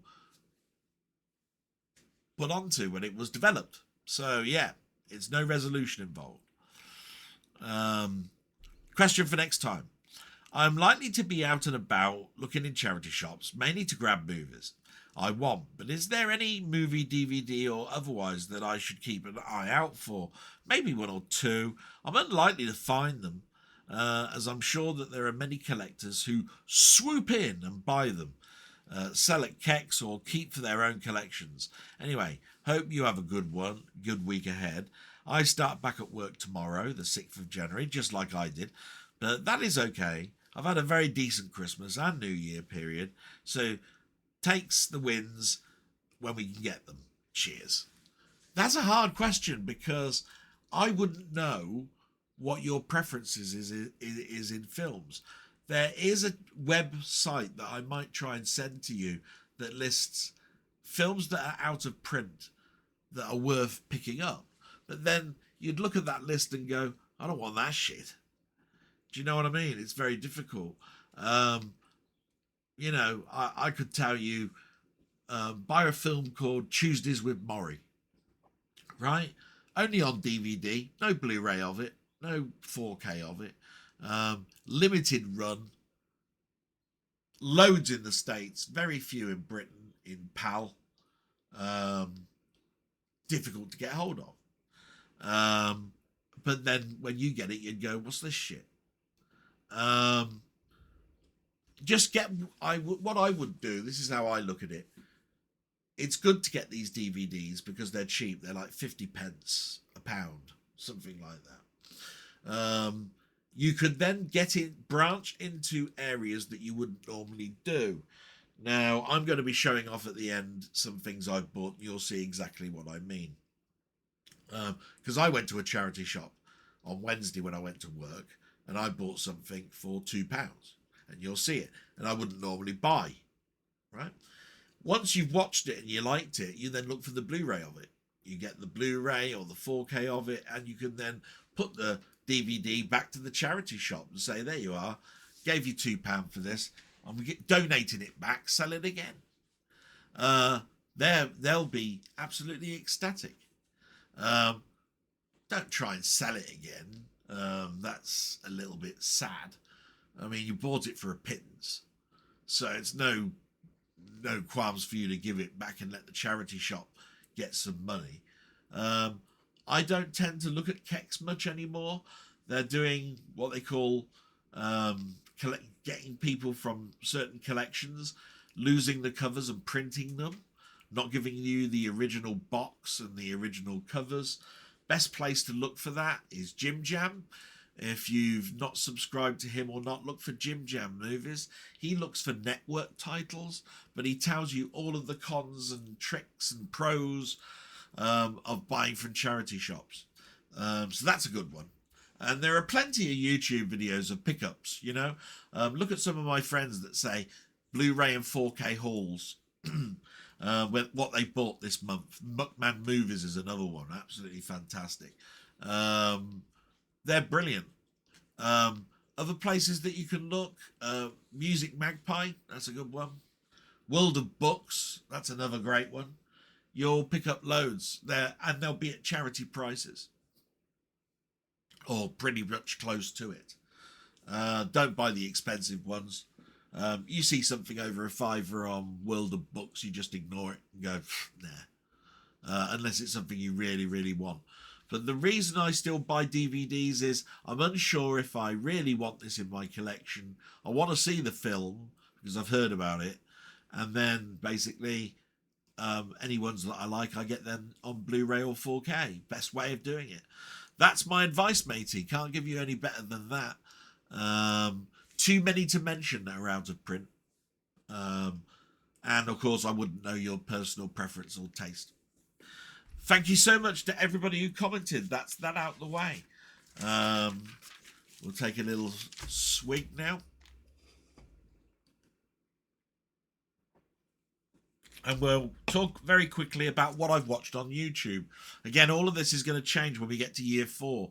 I'll do this slightly differently. I'll still try and keep a community spirit, but this bit adds extra time to stuff. I don't know whether people even go to the channels that I actually mention and say, hey, I looked at this. So I don't know how it is, but it has got some stuff that my friends might want to check out, and promotes also some of my friends in regards to movies and games. So, watched on YouTube. As you know, there are 2 that I always watch: This Week in Retro and Tech Mode. This Week in Retro had 3 subjects as normal. We've Seen the Future was one. They're Rewriting the Past, another one. And, ooh, that's a big one. Last one. Quite interested. We've Seen the Future was basically more about Tomorrow's World. Anybody remembers a TV program called Tomorrow's World? That particular section is absolutely brilliant. I remember I loved Tomorrow's World. When that went, I was most upset, really. It had been around from before I was born and died a death early 2000s. About 2008, somewhere around there. But that was a great little article. Ooh, that's a big one. It's about CRT. So if you're into monitors, want to know a little bit about them, how heavy they are, how they work, how the size of the screen is worked out and calculated and all the rest of it. Brilliant. Like I say, some brilliant articles in there, well worth a watch. What Techmo did was he sort of like went back and sort of did a correction. He did a video this week called The Smallest Walkman, because just like me, where I might get something wrong, somebody will point out that's not the smallest, there's this one, right? For which, yeah, obviously, there's so many models and makes out there, you could probably make the odd mistake. He wanted to point out it depends on your context, on how you define small, and he's quite right. You put a tape in this device that this other person ran, and it was bigger than the other one, plus it was thicker. So are you defining small by width, from length and height, or were you doing it by width? Like I say, you put all the components together and they're probably comparable to the same size. Depends on how you're defining it. So that was good. So here's some random stuff. So Roman Styraw, Styraw, this is an old video that just came up in my alerts. The Stan Laurel on his life and career 1959 interview. Yeah, so we know that he died in the 60s. We know his friend Oliver Hardy died in the 50s. He therefore became a bit of a recluse, but did the odd interview, talking a little bit about how he started, Charlie Chaplin, Hal Roach, and, the end of his career. It's quite nice to look at those things. They're not able to talk to us anymore.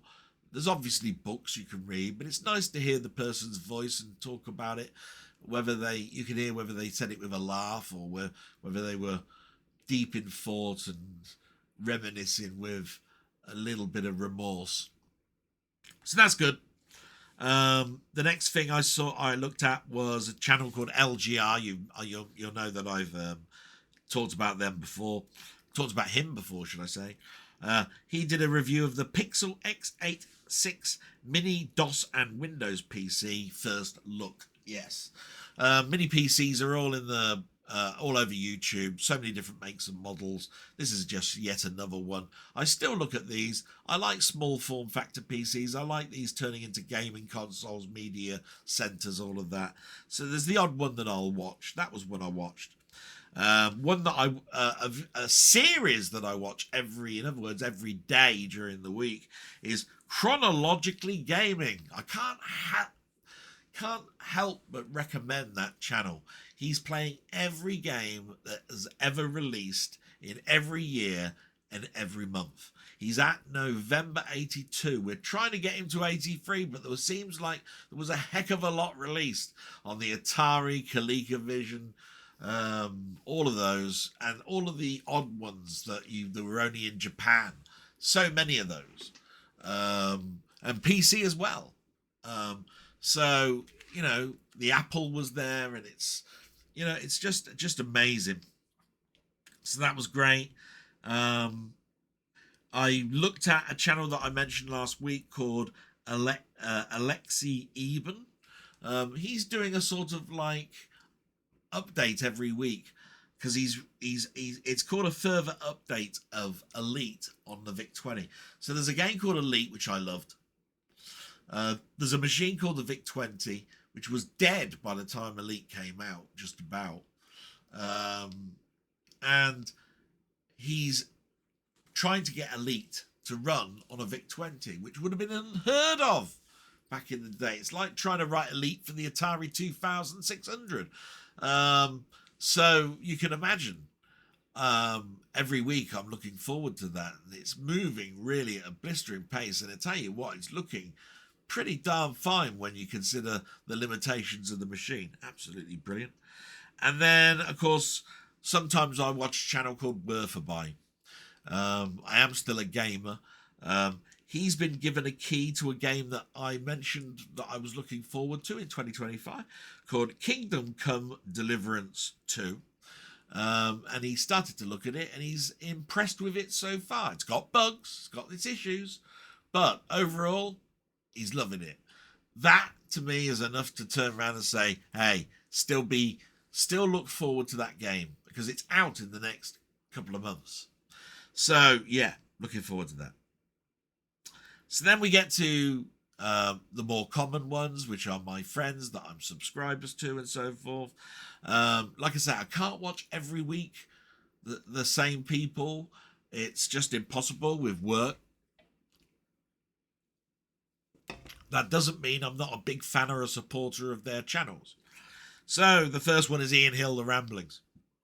Obviously, I'm in here, so of course I watch an awful lot of what he's done. So I understand when I go live what he's been recording. So it's pretty much obvious that I'm going to be watching this. So he's done this week, and oh my God, what a block of text this is. Look, I mean, Jesus Christ, look, I mean, it takes up all of that there. I mean, Jesus. Right. Top 5 sci-fi films, 1997 to 2003. SFX Magazine, January 2025 review. Dark of the Sun DVD review. Doctor Who Warriors Gate review. X-Files Season 3 Episode 5 review. And then Live with Me. And as you mentioned, look, he's watched Concave and all of that sort of stuff. There'll be reviews of those coming in the next couple of days. It's going to be great, and these reviews are so entertaining to watch. He does do an awful lot of research, you know, who directed it, who did the music, who was in it, what it was about, what the acting was like, how it was perceived, all in there. Brilliant. Then we got my friend Pete, Playtendoguy. Now, he did a 4K Blu-ray haul and a top 10 watches of first time watches of films, you know, ones that you might not have ever thought about watching. He's put a top 10. Brilliant guy, fantastic. Miss talking to him. We keep saying that we're going to have a chat, and we haven't got round to it yet. I missed that. I can hear his voice, sort of. But as each week goes, it's, you know, it gets to the point where, are we ever going to have that chat? Oh, but, you know, very busy guy. He's back at work. His girlfriend's lovely, Amy. You know, and they need to have their own life. They're new to each other, and they need to spend time with each other. And you got to love the beauty of that, haven't you? I mean, if I got a girlfriend, would that person be sitting next to me when I'm doing my blog? All of that. Think about that. Just how much going into a new sort of like relationship sort of like alters you, you know, or alters your life, really. So, you know, not going to happen though for me. Don't worry, I'll always be here. I think I'm a bachelor for life now. Unfortunately, I'd love that to change. So, happy 2025, Pete. We moved to Through the Lens, my friend. My God, he's done a Moana 2 short review, which I totally agreed with. I don't even have to watch that film to know what he was talking about in this short that he'd done. Moana 2, he questioned what's the reason for it even existing. And the way he explained it makes perfect sense. Why would you do this cartoon? It's the first one does most of it already. So, there's no advancement in the animation from what he was saying. So he did Moana 2 and then A Real Pain, which is a review. I think it's a Netflix film, that one. I'm not quite sure. I haven't seen A Real Pain, so I didn't watch that one. But I will do when I get round to seeing that film. Happy 2025, my friend. Keep doing what you're doing. The quality of it is absolutely fantastic. Good to hear that your channel's growing as well. Let's hope mine does. But just knowing that yours brings me joy and smiles. That's brilliant. Then we've got Did You See That? He did something really quite good. Where other people have done film reviews and said, this is the films that I watched and I'm doing a retrospective at the end of the year, he did it based on the cinema tickets that he'd collected. So he went to the cinema, got the stub, kept the stub, put it in a box. When he then got to the end of the year, he pulls out the stubs, puts them into chronological order, and then goes through the films. What a great way of doing it. It's that sort of thinking where I'm going, do you know what? That's original. That's a brilliant way of doing it. Anybody can look down a list of films that were 2025 and said, I went to the pictures and saw that. You know what I mean? He's got the stub. He actually shows you the stub. Look, I went here. Look, I went at 10 o'clock at night, look, on this day. Brilliant. Fantastic. Happy 2025 to you, my friend. One that gave me such pleasure, and I didn't know it was coming out, and I never got contacted to say it was actually doing it. Mondo, Chelloveck Movies, who I've always turned around and said, royalty, I am not worthy. My God. I'm even concerned when I give him a piece of advice of, here's something that might be of interest to you. Because it's like saying, you might not know this. He knows oh my God, the amount of information this guy's got. I mean, brilliant. He mentioned me because weeks and weeks and weeks ago, in fact, it's probably months, and it's something that I've talked about on a regular basis, is about protectors for your collection, your physical media collection. Now, I buy from Steelbook Central different protectors, different sizes. You need ones for big collections, one for a singular disc, all of that sort of stuff. And they're all labelled up like SC3, SC8, and they're all different dimensions. And I'm a member of a Steelbook group on Facebook, and there was one guy who actually went through the whole collection and wrote down what the widths were. So it went height, width, depth, right? And did it in millimeters. So I gave that guide to my friend, Mondo, and I said to him, if you've ever got to put protectors on your discs, here's the guide. Definitely follow it. And as much as I love cellophane being left on a disc that you buy and you just cut round the edge so you can get the discs out, they are just shrink wrap to stop people getting the discs out when you buy something. It's like the same sort of shrink wrap that you have when you're wrapping up your sandwiches in a sandwich box. And that sort of plastic biodegrades. It biodegrades by light, acid, all sorts of stuff. Now, if you're wrapping up cardboard, it's much like a comic. There is acid in cardboard. It goes into that plastic and makes it wrinkle.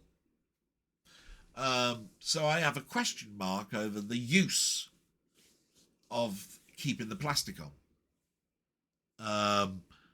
Many people go, bollocks, don't give a shit what you're saying. That's fair. But I'm a comic collector. And I've seen how paper yellows. And we're talking about cardboard. So I obviously want my friends to have the best. So I tell them about these protectors, which are much better for you.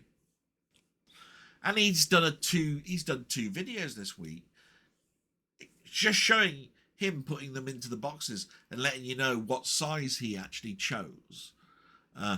Because he went through the whole boutique range, you know, Second Sight, Arrow, 88 Films, Vinegar, and all sorts of others, you know. So Arrow was the big one, I think. And he mentioned me, and he said, big thank you to Del Boy for giving me this guy. My pleasure. Oh, my God. Thank you for the shout-out. I wish I could do more for you. Really do. I watch every week with fun and anticipation what your next films are. I know I learn every time I watch a video of yours. So, yeah, I'm gushing possibly a little bit. But, you know, he is, I mean, he is such a knowledgeable person, you know. So, absolutely brilliant. Happy 2025 to you, my friend.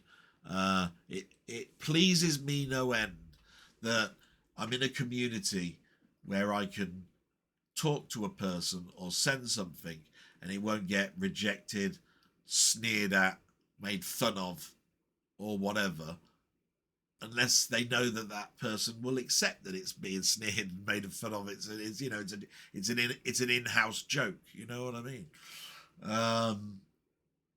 He is royalty. I'm not worthy. Moving on. Thank you so much. Wee Baba, who I mentioned earlier on, I made a mistake. I am sorry. So, if you go to his channel, Wee Baba, you will see he's got 2 videos of the films he watched in 2024. There's about, as he's mentioned, there's 68 of them. They're in 2 parts.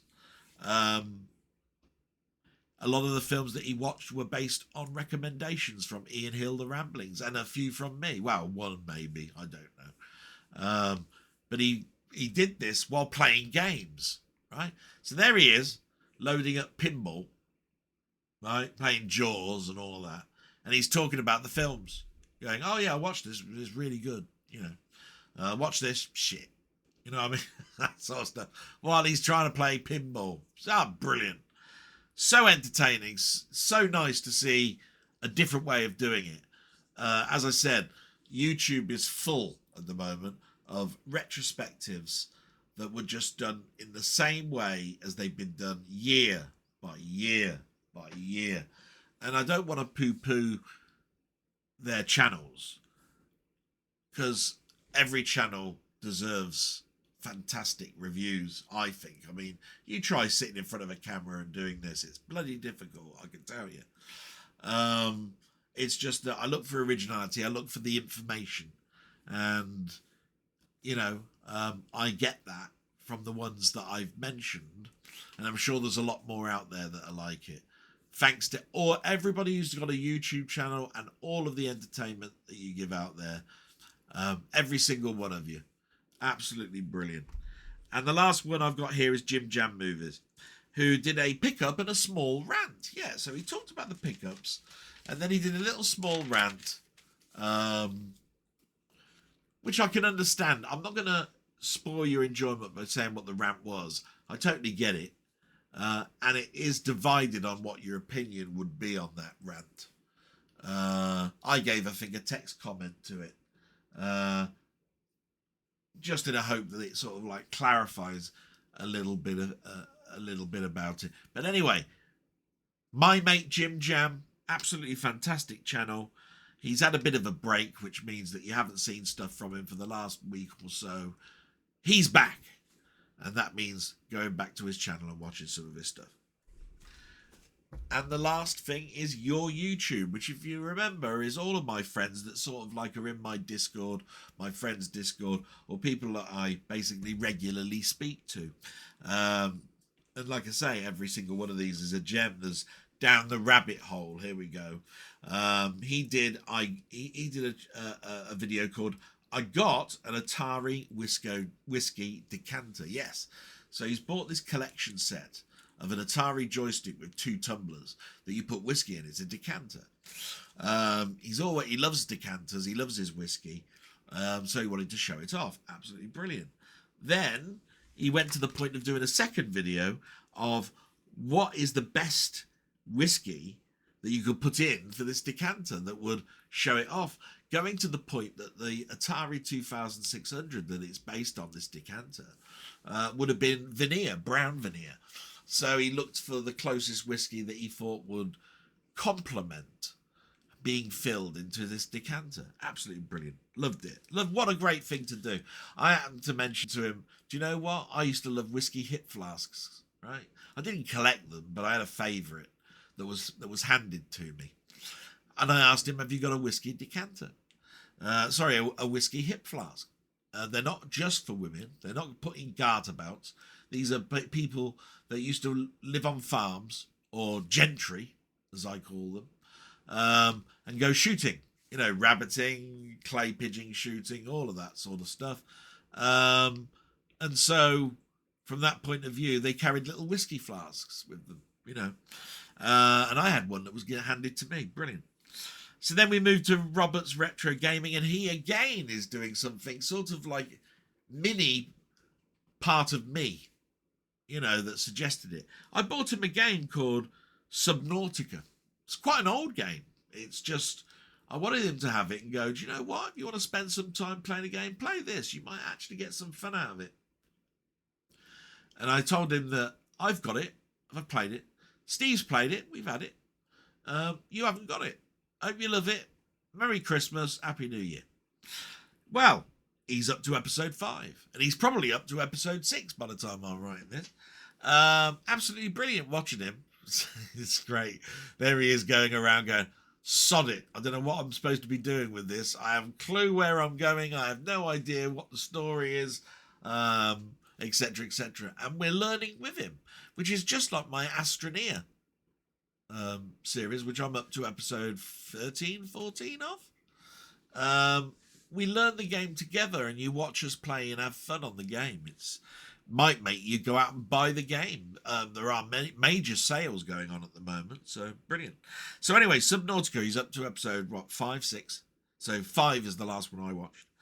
And then he did some gameplay on the Atari 8-bit. He did a game called Smack, Cosmic Life, Hellcat Ace, and Chimera. Now, Chimera used to be on the Commodore 64, so I'm used to that one. Interesting to watch how the Atari did it. So that was good. Salute, my friend. Glad to see you back. Glad to see you playing games, having fun.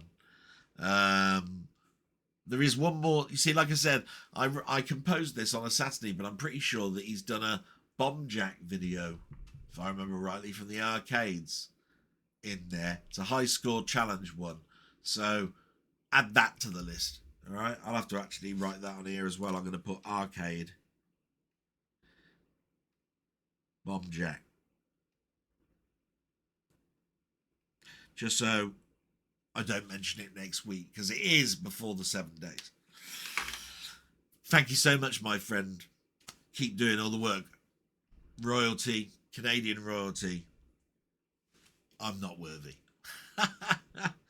And we get to Steve's Gaming, and we've already talked about the bad luck Steve's had, but he has done some stuff this week. He did a Spectrum Shuffler video. I'll talk about that in a minute. And an early look at a Steam game called Genesis Alpha 1, which actually isn't new. It's a game that I've actually got in my collection as well. But I've never played it, never loaded it, and he has, and he wanted to show people what they were getting. And it's interesting. It was so jump scared in this. It was terrible. It was great to watch, is what I'm trying to say. We go, oh, there's a big alien, oh, like this. You big, it's a game. For God's sake, he can't kill you, stupid sod. So that was brilliant. The Spectrum Shuffler, interesting idea. So glad he tried something new. I wouldn't do it. I'll tell you what it is. You've got a platform that you choose, Spectrum. You load up the games you want to play. 6. He did 6 Spectrum games. Loaded them all in. Okay? And what the shuffler does, while you're playing the game, it counts down and it randomly, in either 20-second, 30-second, 45-second intervals, shifts you to the other game instantly. You then have to play that, and then 45 seconds it shifts you to another one, and it randomly goes through these 6. Now, I couldn't play like that. What? Jumping to the right in Manic Miner, and then all of a sudden you've still got the key on right and jump. It switches to another game that you're halfway through, and you needed to go left and fire to kill this creature because it paused it at the moment that you were just about to die or shoot something. No way! What an interesting concept. What a fantastic way, and what a fantastic thing he tried to do. But there is absolutely no way I'd do that. It would drive me nuts. Really would. But I'll tell you what, nobody, I haven't seen anybody do that. Now, he did say that we bought, what was his name? Charlie Farr or something, I think, did it. A person that I know, got a great channel. Like I say, I try to watch as much as I can, but sometimes it's a bit difficult. Mentioned that this could be done on a Commodore 64, could be done with cartridge games for all consoles. I just think to myself, that would drive me nuts. I might give it a go, but I don't think I'd probably do a YouTube video on it. But I'll tell you what, it was so entertaining to watch. It lasted about 40, 50 minutes. And each time I was going, oh, you just got to jump over that little creature, and then bang, it changed and went to a game called The Pyramid or something. And I'm going, bloody hell, just getting into where he was on the level that he was doing, and it bloody changed over to another game. And I'm going, you sods. Brilliant. Steve, fantastic channel. What a fantastic idea that shuffler is. I just really, honestly, I could not do that. It drives me nuts. So sorry about your PC. Get well soon, matey. Get that sorted. We can't have a world without Steve's gaming. Sorry. Can't happen. I'll bloody buy you a PC, I tell you. I can't do without it, honestly. Drives me nuts thinking about it. Happy 2025. Thanks and I'll pass on all those about good wishes to my mum. Colin Jones, aka Pondo, which I've mentioned before. He does lots of high score kerfuffles, does a blog. Waiting for his blog for the 2025. But he did an Everything C64 challenge where he's playing Tutankhamun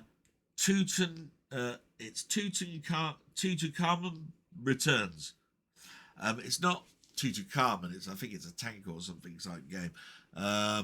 But I did watch it, and oh my god, it was a bit difficult. I don't think I'd get very far in that game. Always entertaining watching these. He's pretty good on the arcade games. Yeah, he's up there in the top league, what I consider, but he's not quite there. He's never number one in the high score list or anything, but he's just incredibly good. So many different genre of games, fantastic. And his technical ability is fantastic as well. About networking, how Linux works, all of that sort of stuff, brilliant.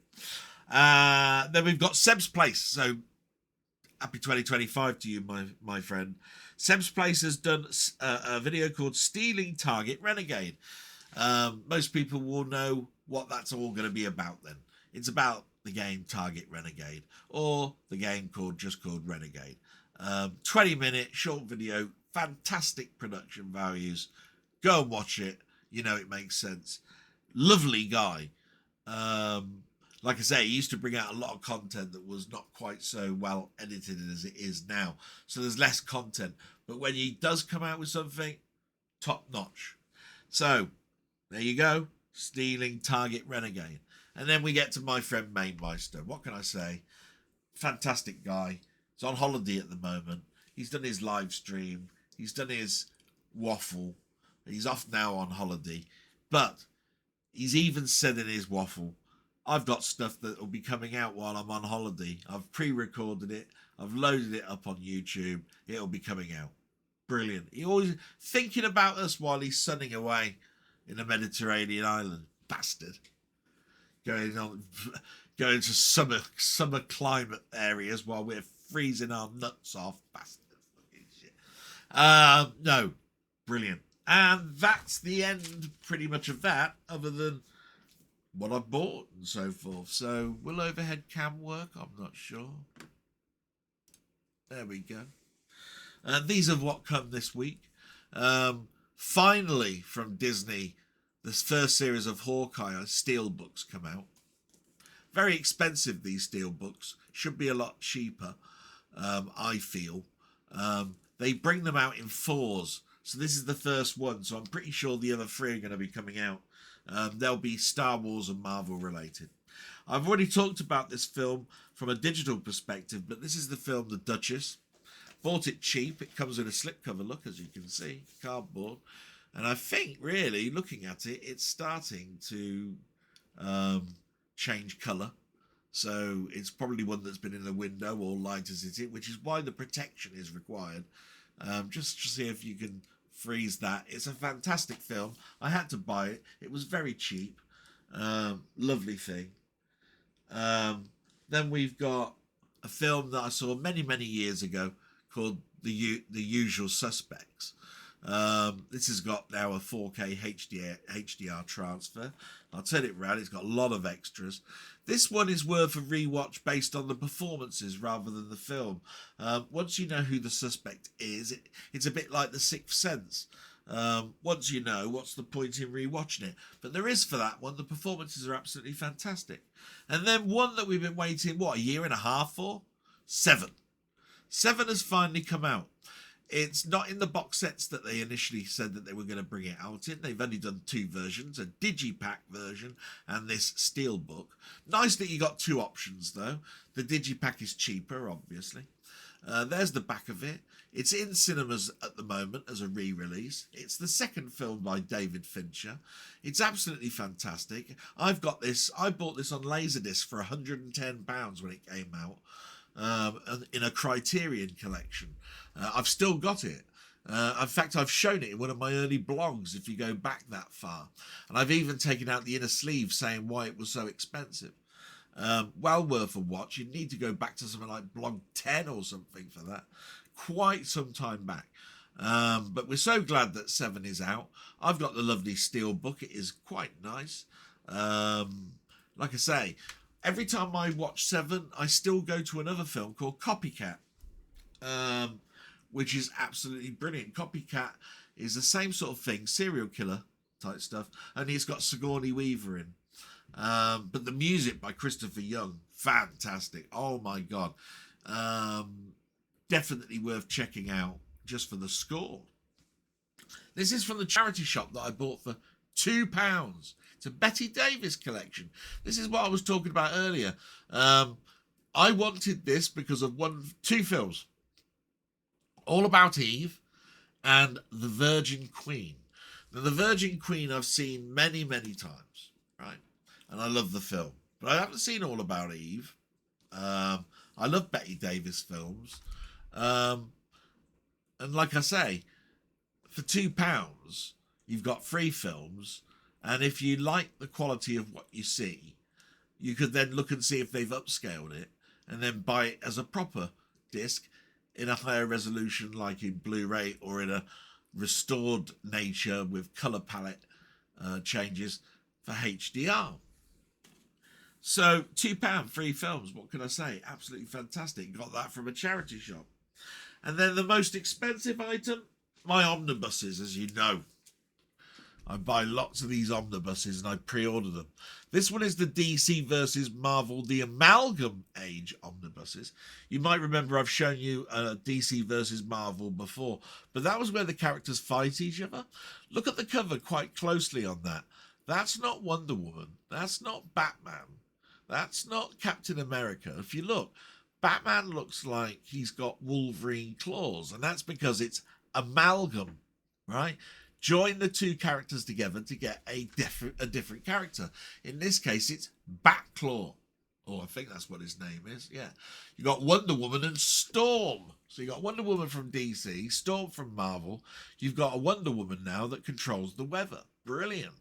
Captain America, I think, is Superman, because it's got the Superman symbol, and the Captain America star. So that's Superman and Captain America. I think that person's called Super Soldier. Brilliant. They did this for a number of years and a number of episodes. This is all collated in this collection. So it is quite expensive. It's $150, and even at a discount, this one does not really go below the £100 purchase. So where I've bought others that are $150, they've got big discounts and you can buy them for about 60, 70 quid. This one, literally no discount. I saved myself $50, I think. So it was about 98 quid, I think I bought this for. So, but it's lovely bound. Look at it. Absolutely gorgeous. 1,300 odd pages. The spine's got all the characters on. Look at that. Lovely. And of course, there'll be all the extras, the artwork, the stories, how they got it together, how the licensing was done. Absolutely everything. So, with that, we'll go to camera. And I'm just going to pause it for a second because I'm going to set up the trailers. Yes, there's some trailers this week. My God. So just bear with me. And then when I come back, we'll get the trailers working. Won't be a moment. Yes, I'm back, and I've got, like I said, it's just I didn't want my hard drive to freeze while I had it paused. So I've got the dimensions all set. We're going to go now to media playback, which you can see in a moment. There we go. And I'm just going to shut my mic up, turn on the volume for desktop audio, and you can watch some trailers of the films that I've just been showing offers that I've received, or ones I've actually watched this week. Hope you enjoy them. Back in a moment.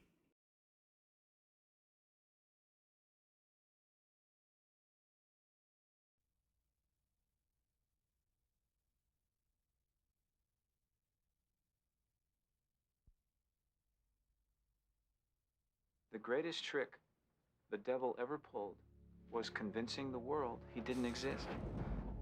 All right, you all know the drill. And that was how it started. The five of us being brought in on a trumped-up charge to be leaned on by half-wits. Number one, step forward. It didn't make sense that I'd be there. I mean, these guys were hardcore hijackers. Answer my question. You hit me in the back. Hello? What the cops never figured out, and what I know now, was that these men would never break, never bend over for anybody. You gonna charge me? You don't put guys like that into a room together. Let's get back to the truck. Who knows what can happen? I figure we owe it to ourselves to salvage a little dignity. Me and Fenster heard about a little job. My employer requires your services, gentlemen. One job, 1 day's work. Very dangerous. Close quarters, 10, maybe 20 men. Anybody goes in there is not coming out alive. Is there a problem? I want to know why. 27 men died on that pier for what looks to be $91 million worth of dope that wasn't there. This isn't life's in danger. He saw the devil. Kaiser Soze! He mentioned Kaiser Soze. Who? Who's Kaiser Soze? Press 20. Do it now. There is no Kaiser Soze. You never knew. That was his power. He was in the harbor killing many men. You mention his name again, I'll kill you right now. How do you shoot the devil in the back? A gift from Mr. Soze. You got my whole life in here. Everything I've ever done since I was 18. Everybody I've ever worked with, they're Taiwan. Keaton always said, I don't believe in God, but I'm afraid of him. He's here.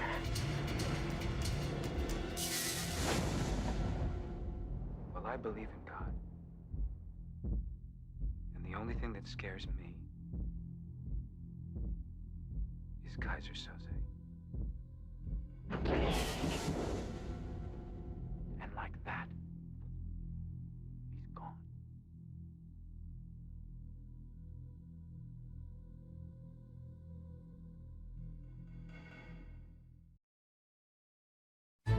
I had hoped not to part with you until 18 at the soonest. But with such a fine match, it would be selfish of me not to let you go. The Duke of Devonshire. He loves me. Yes, of course. I've only met him twice. I do believe you will be happy with him. Oh, I shall, Mamma. I know I shall.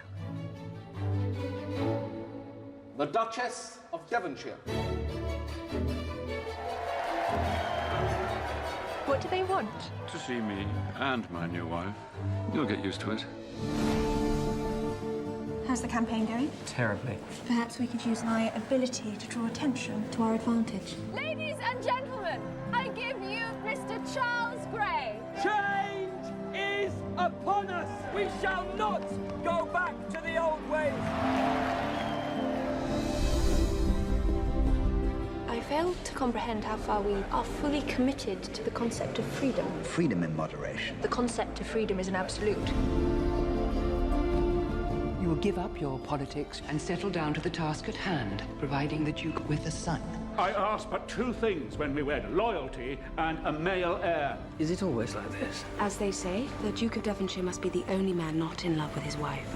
What is going on? Nothing to concern you. Mr. Gray? Your Grace. He's in love with you. My dear Bess, no, he is not. Can't you tell by the way he looks at you? Do you think of me when we're not together? Of you more than anything else? Dangerous passages, my girl. Are you determined to make me a total laughingstock? I have one single thing of my own. You have robbed me of my only comfort! You must leave and be with me. A free woman now. Let us leave now.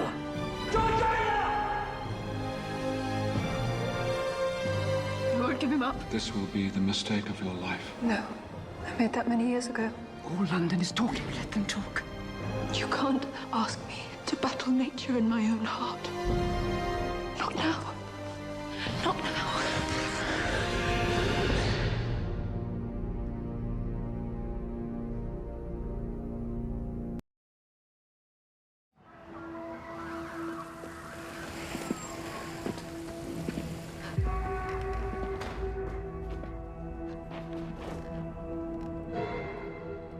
Oh, Lord.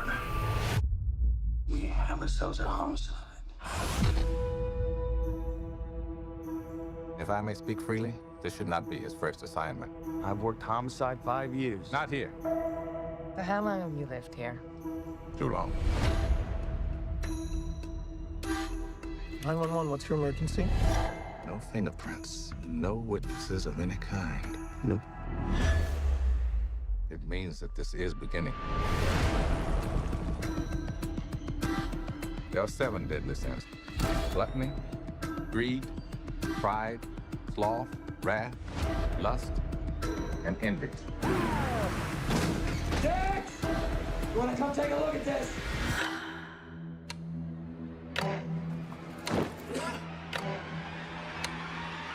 Honestly, have you ever seen anything like this?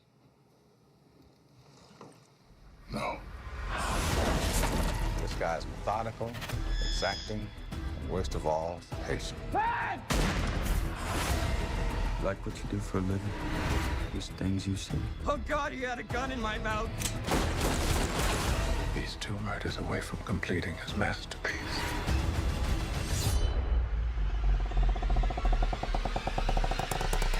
Let's finish it. Bill! Who's in the bar? You know, this isn't gonna have a happy end.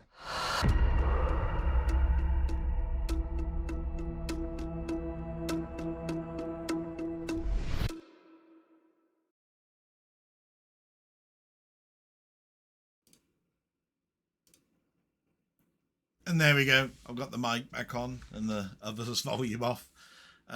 7 speaks for itself. What a great film. And my friend Down the Rabbit Hole did a parody of it. If you go and look at that, it was one of the first things that I ever saw him do. Brilliant. Always makes me want to go and watch Copycat. Never forget Copycat when you're watching 7. 7 is the gloss, the one that will be in your memory. Copycat will be the one that is the distant relative that you love but doesn't quite meet David Fincher's 7 vision. I mean, it's so exceptionally well done. It's sickening, to be quite honest. And the Duchess, what can I say about the Duchess? I mean, it's a period piece. It's luscious to look at. Keira Knightley, my God, how beautiful does she look in that film? But it's so well craftedly done.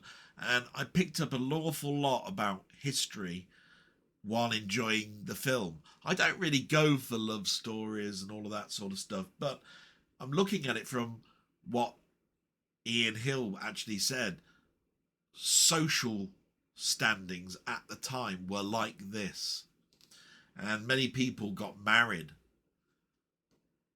for the status or just to bear a male child for the husband that they just married.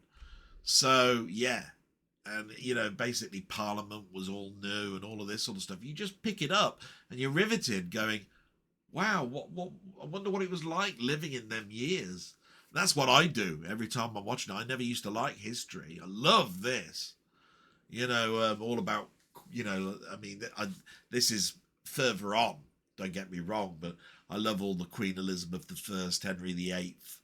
I mean, even as a carry-on, I like Henry VIII, and you know, everything that was going on with the Tudors, you know. So yeah, absolutely brilliant. With that, I'm going to sign off. My God, we've been going for 2.5 hours.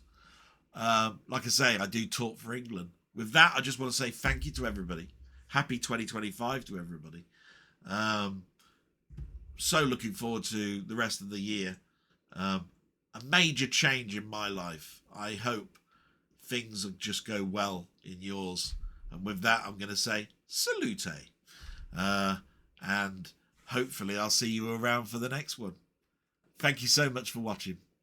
Bye-bye.